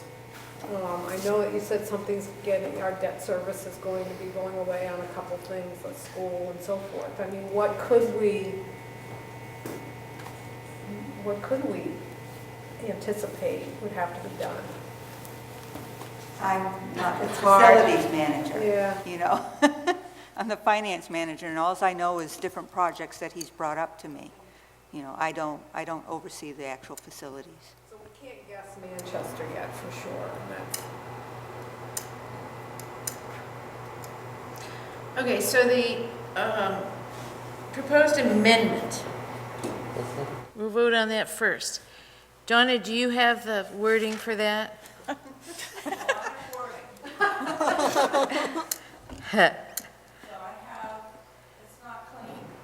But I have make an amendment to approve the concept of bonding, authorizing the RFP process and initiate work with bond counsel, conceivably sufficient to cover, amount to cover capital needs in the next 3 years.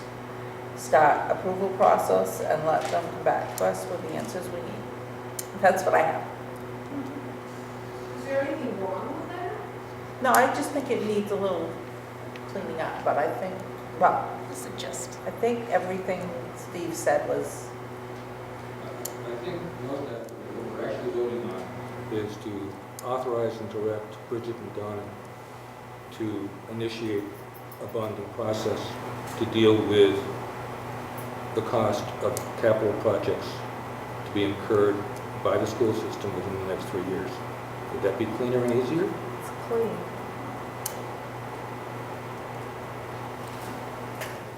Okay, are we ready to vote on this? All in favor?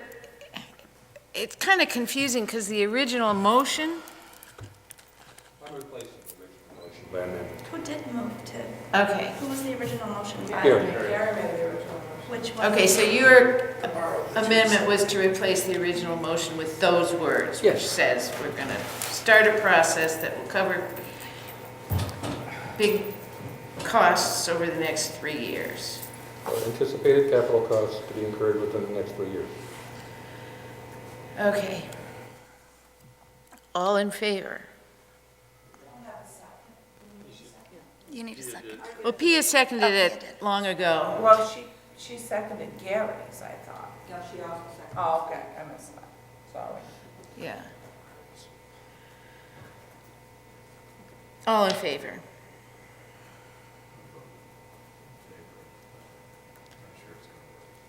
All opposed?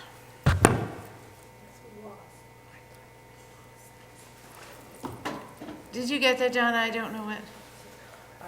We had Steve, Stefan, Betty, and Pia voted for it, and everybody else was opposed.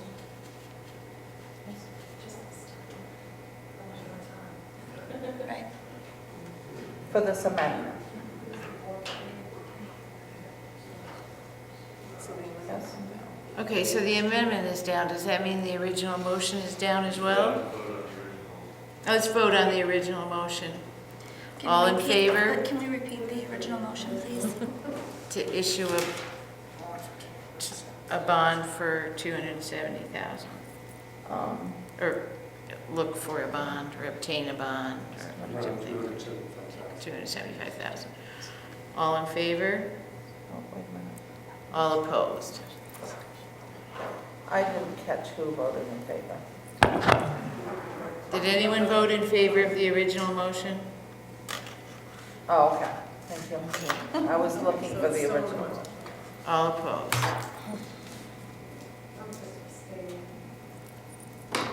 Abstain? Okay. Yes. So, Gary, did you vote? Abstain. okay. No hands. No hands. Sitting on his hands.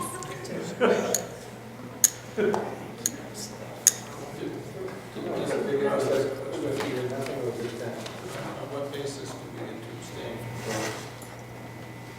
Was I allowed to do that? You look great. No, there's no conflict. We're not accusing us.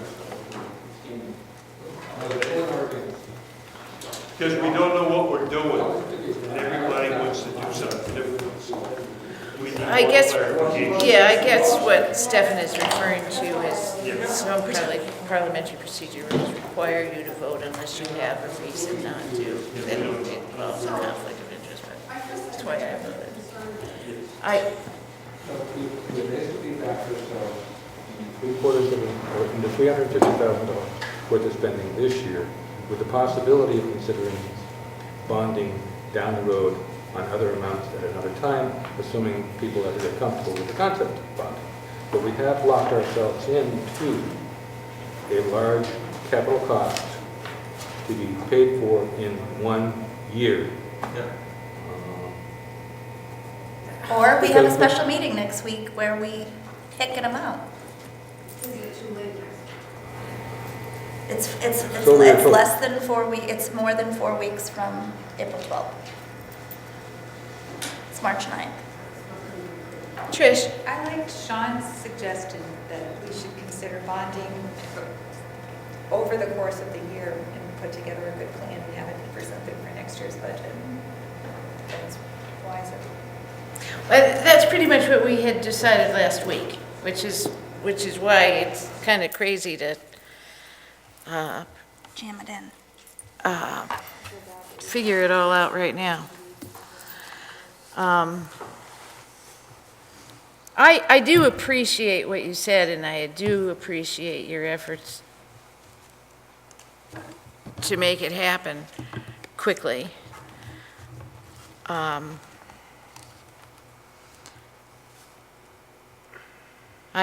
I also do appreciate having more time to think it through over the next few months as we prepare for next year's budget.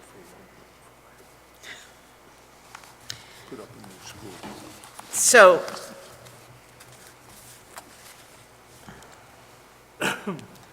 we've got this agenda to go through, and I don't, Our brains are fried. Can we look at the list, and do we want to take Do you more money want out of the budget? do you want to take more money out of the budget tonight, or wait till our next regular scheduled budget meeting to talk about that? Maybe we'll know the numbers on the health insurance, maybe we'll know more from the state.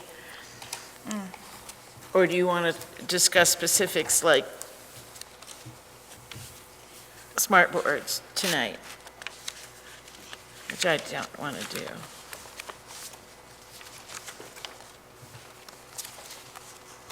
And do you want to insist that we have another meeting to discuss the bonding issue, or is?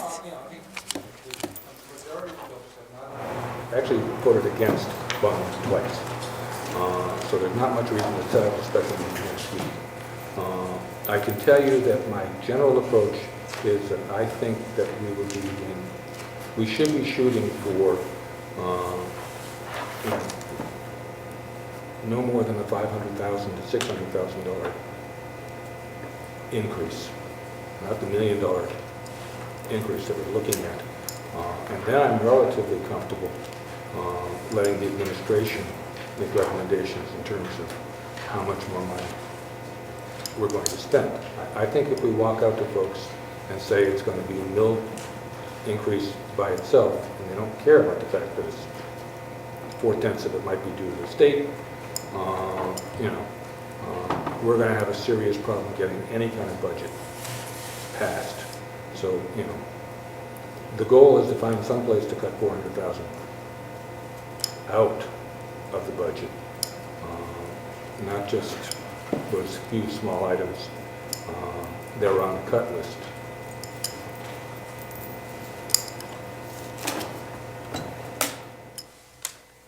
What numbers are the rest of you looking at in terms of impact on taxpayers? Because that's really what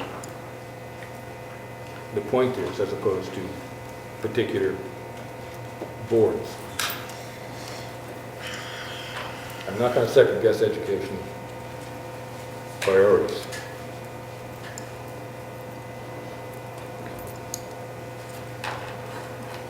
Well, I'd like to think that we can be very transparent in our communications with our citizens and lay it bare like it is. We need a new roof here, we need a new roof there. There's nothing that we could do. We were presented very, and just to be very clear, Steve, I'm not against bonding process. I'm against deciding this evening where we go from here. I think we were presented with, this, and I mean no disrespect, but this 3 or 4 year plan that we were given, there's nothing, there's no meat in that. We have no information. I'm really kind of sorry that we haven't continued the work that we did with McCormick and annually update that. Because We should have been doing that, I agree. Annually update it, and McCormick would come down every year, review, frankly, all of our systems. We've had a lot of change since that time. We've had a new superintendent, we've had a rollover in board members. So maybe we get back to that process, right? But for right now, tonight, I was not comfortable, but I want to make very clear and very clear to everybody here that it's not the process that I'm uncomfortable with. I think it's a smart thing to up the amount. But if we can't decide as a group on what that amount is, I don't want to undercut us and be short in the long run. I'm sorry, Pia, what was that? I thought you said up to a certain amount, so that wouldn't necessarily. Actually, my amendment was just to take care of our capital needs over the next 3 years. Right, there was no amount. Number, right. Because while Bridget was pretty clear that if we were going to start the bond process, the relative deadlines meant that we had to approve it tonight in time for... We had to approve it, but she also needed a number. And even Stefan said, well, it doesn't sound like we know what we're doing. She said on inquiry that she did not know that she needed a specific number. Exactly, we didn't know. We don't know, and to me, that is a sign of poor leadership, in my opinion, when you say, I guess we're just going to vote nilly-willy and pick a number at another time. I'm just not comfortable with that. I'm not comfortable going back to the community and saying, well, I wasn't really sure, but I knew that we would eventually know. I understand where you're frustrated, Steve, but to be very clear, you're lumping it in and saying, no, listen, please listen. You're saying that we voted against the process. I didn't vote against the process. I voted against the process this evening. Let me be clear. I accept democracy, okay? I also accept that when Bridget tells me that if we're going to bond this year, we had to vote on it tonight. So therefore, the consequence of voting down bonding tonight is that there won't be any bonding this year. And the second part of that, which I'm not comfortable with, is the fact that if we voted on a bond for $275,000 this evening, I'm not comfortable going back to our citizens next year and the year after and saying we need 2 more bonds. We should have planned a little more accordingly. My last point is that I think there's a limit in terms of how much of a tax increase we can pass off and propose to our taxpayers without having them vote down our entire budget. Right. And I have seen communities that have had that kind of tax revolt and had to go through several different iterations. I agree, Steve. The result of it means that we were stuck with this year's budget. And, maybe I listen too much, but I suspect that, Trump is actually going to win on Saturday because there are a whole lot of people who are angry about their taxes and frustrated that people aren't dealing with it. And, once they get used to coming out and voting, son of a gun, they may vote in June too. And we won't like the consequences. And So here's where we now, failed as a board before. Okay, $400,000 to cut out of our budget to get, and even then we're going to have to work hard to get it approved. So that's the concept.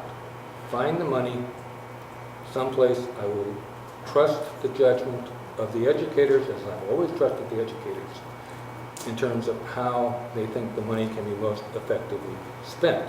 And so my question to the rest of you was basically, okay, what number are you comfortable with having us finally approve in terms of a tax increase to pass along to your taxpayers? We had a That's discussion when we started this budget process that we would budget according to what was best for the students, keeping the needs of the taxpayers in mind.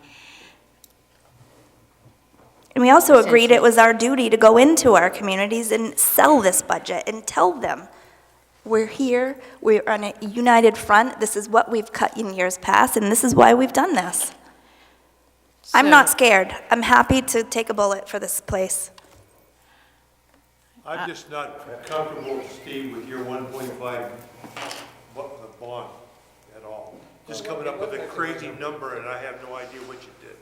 No, actually, the 1.5 wasn't my number, but... Well, I don't care what the number is now. Just, Okay, well, we voted not to go for a bond this year, because if we had done it this year, we should have done it this evening. So what we have is the budget as presented last week with some changes this week. And we all have to remember in the future not to spring things as important as this bond issue on the entire board at the very last minute. It just doesn't work. You know, what's interesting about that is that, 2 meetings ago, we had things presented piece by piece, and I asked the question, well, all these new proposals add up to about 600,000. What's the rest of it? And was told that, well, you'll see that when the maintenance thing comes out.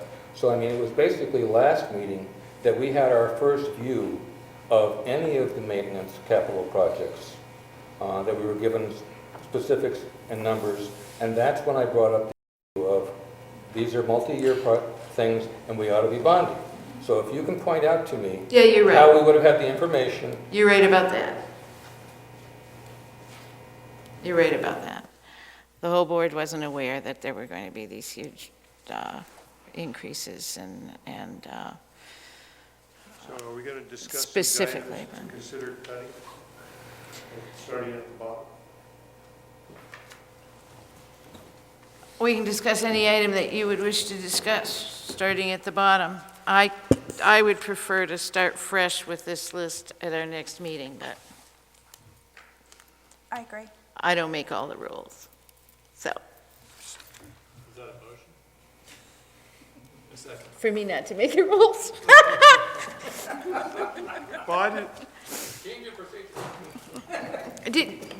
Was there a particular budget item you wanted to discuss this evening, Gary? Special ed out-of-district placement. Why was it cut 15,000? We haven't used that in the past. Maybe, Ryan, do you want to say anything more about it? There's still money in there, should we get a student that we need to have in an out-of-district placement. So But that was just a reserve. it was in there in case we needed it, and Ryan feels that we can cut that back, that we don't need it. The bottom 20,000 placeholders. The legal was just in case. Okay. The out-of-district placement was just in case. And Is there any we other- still feel that we have enough money in there to cover something should it come up. The CAD, if I recall, the CAD had to be updated for the 3D printer. Wasn't the CAD had to be updated for the 3D printer? For the 3D printer, no. No. No. There was a, Yes, please, tell us. okay. I'm sorry. There was a router, a routing tool, not a computer router, although the router is computerized. And there was an update for revision of CAD.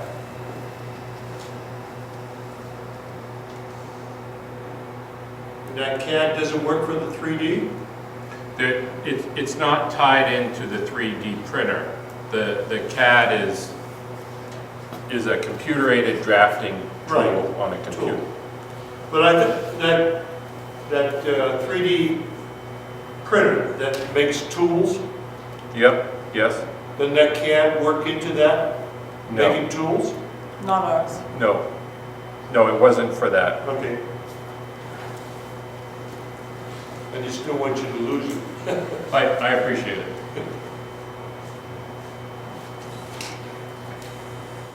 There are no easy cuts, but if you look at this entire list, it only adds up to $57,600. I move that we eliminate all of them.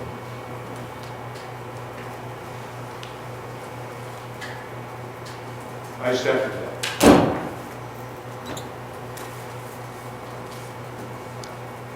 Is there any discussion on the motion? These have been laid out by your management team as the ones that you said that would be considered, okay.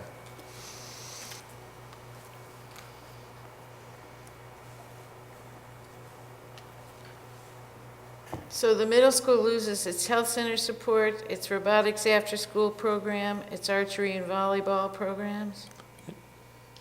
That's just some, not the entire middle school health support. That was an additional. It was an support additional staff position. person, right? Additional hours. Yes. Yeah. Robotics doesn't exist yet, right? No. So it's just in theory. Yes. Yeah.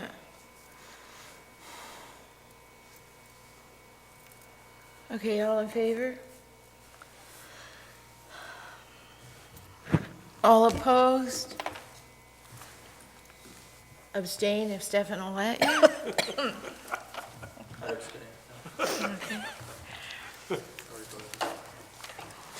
Okay, is that, I think that's enough budget talk for this evening. Oh, Betty, yes, sorry. I agree with Steve in the idea that we still need to be looking at further cuts, because to raise taxes by a mill at this point is a lot to ask. And we want to get the budget passed. So I would urge the administration to continue to look for areas where they can make cuts.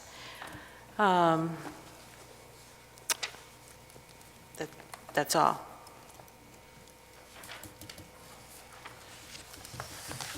Right. By stopping our cuts this evening does not mean we have stopped it for the whole process. So can we take these revised policies, so we get these off the table, please? Terry? For the policies? Let's get the policies off the table. I Bonnie, what? I just had a correction. It was stated before that there was a 1 mil increase for the town, and that actually isn't true. The number that was represented here would have been like 2/3 of a mil increase for that town. Yep.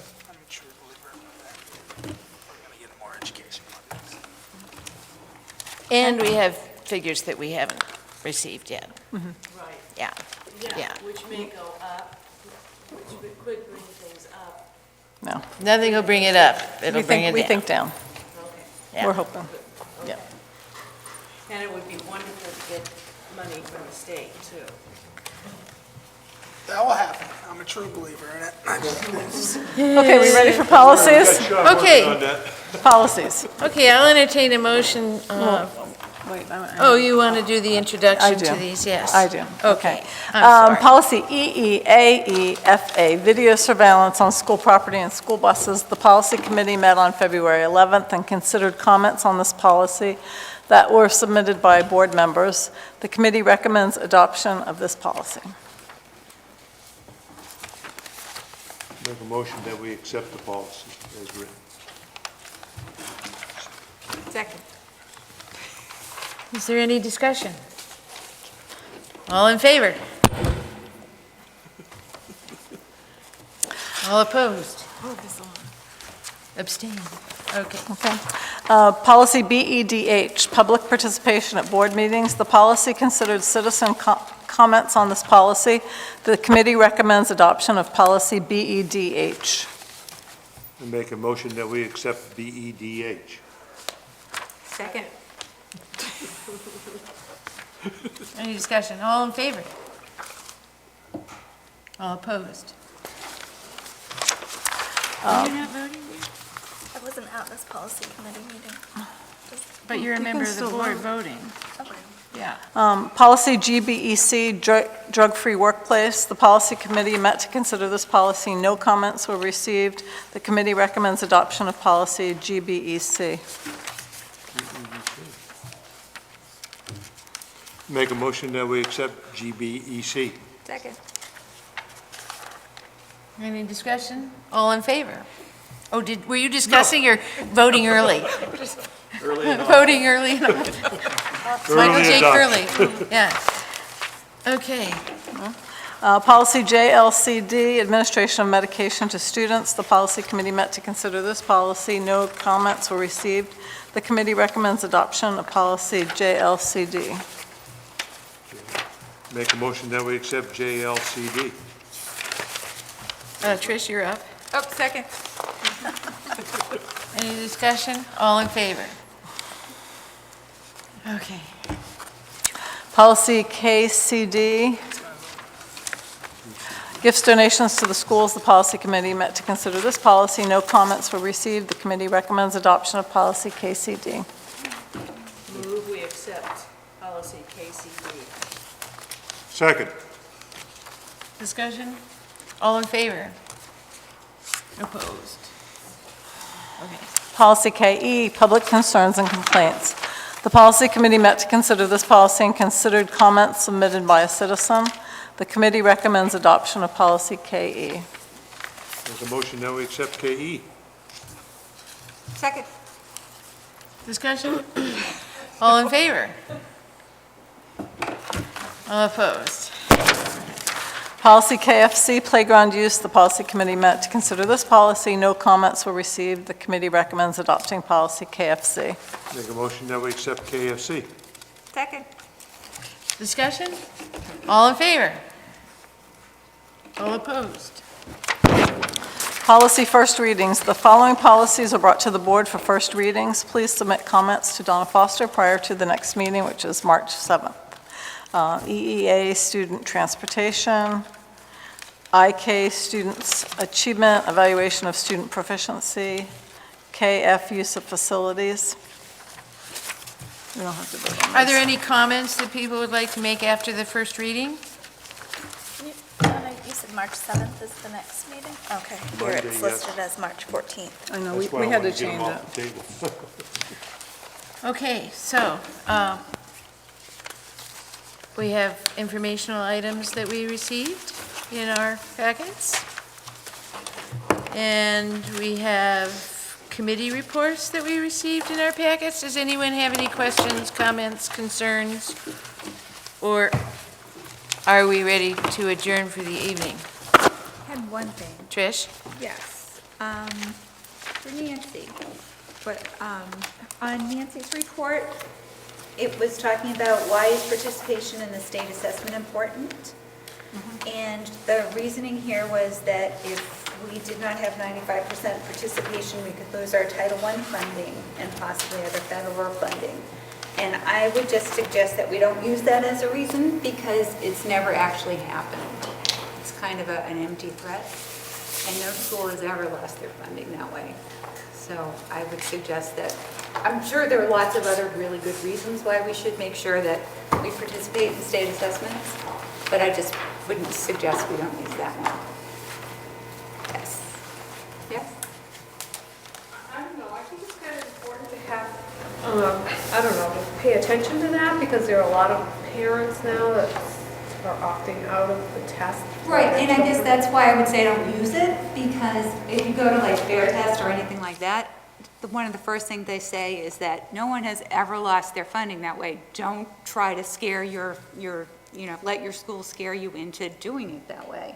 It's one of the things that's most told as, untrue. So if you want to try to get your families to participate, I would suggest not starting off with the first thing that they tell you is not correct. If a parent goes out and starts Googling about why I shouldn't have my kids participate, that's one of the first things that comes up.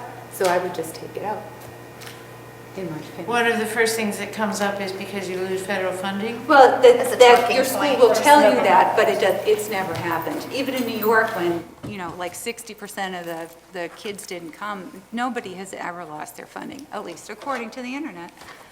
So. Well, I'm not sure that the past is a good predictor of the future, because in the past, typically, the amount of non-participation was very low.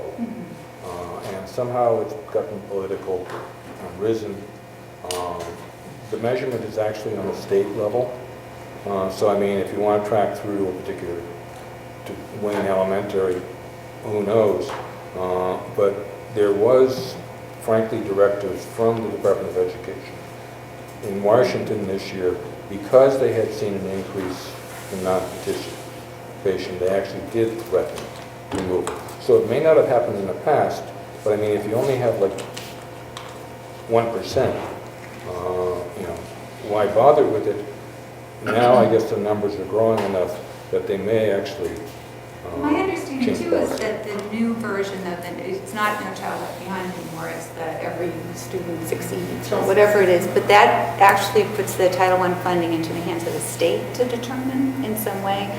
So there's a lot of stuff out there, and I'm sure you could, even if you wanted to make this number 7 reason to say, but if you're trying to convince families, I would just try to go in a different direction. It's just a suggestion.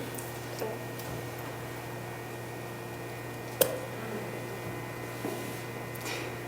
I think we want to encourage the students to take the tests. And if there's a possibility that we could lose funding, then we should put it out there. It's not lying, we could. And we want to encourage people to take the tests. Well, I think Trish also said, though, if it is in fact a talking point, maybe just not using it as the first talking point.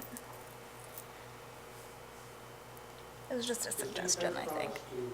Reduce the number of mandated assessments have had the feds. But we really ought to be distinguishing between, states that we take, tests that we take for the benefit of the state, and those like the NUIA that we actually use because they have direct productivity in terms of our ability to teach the kids.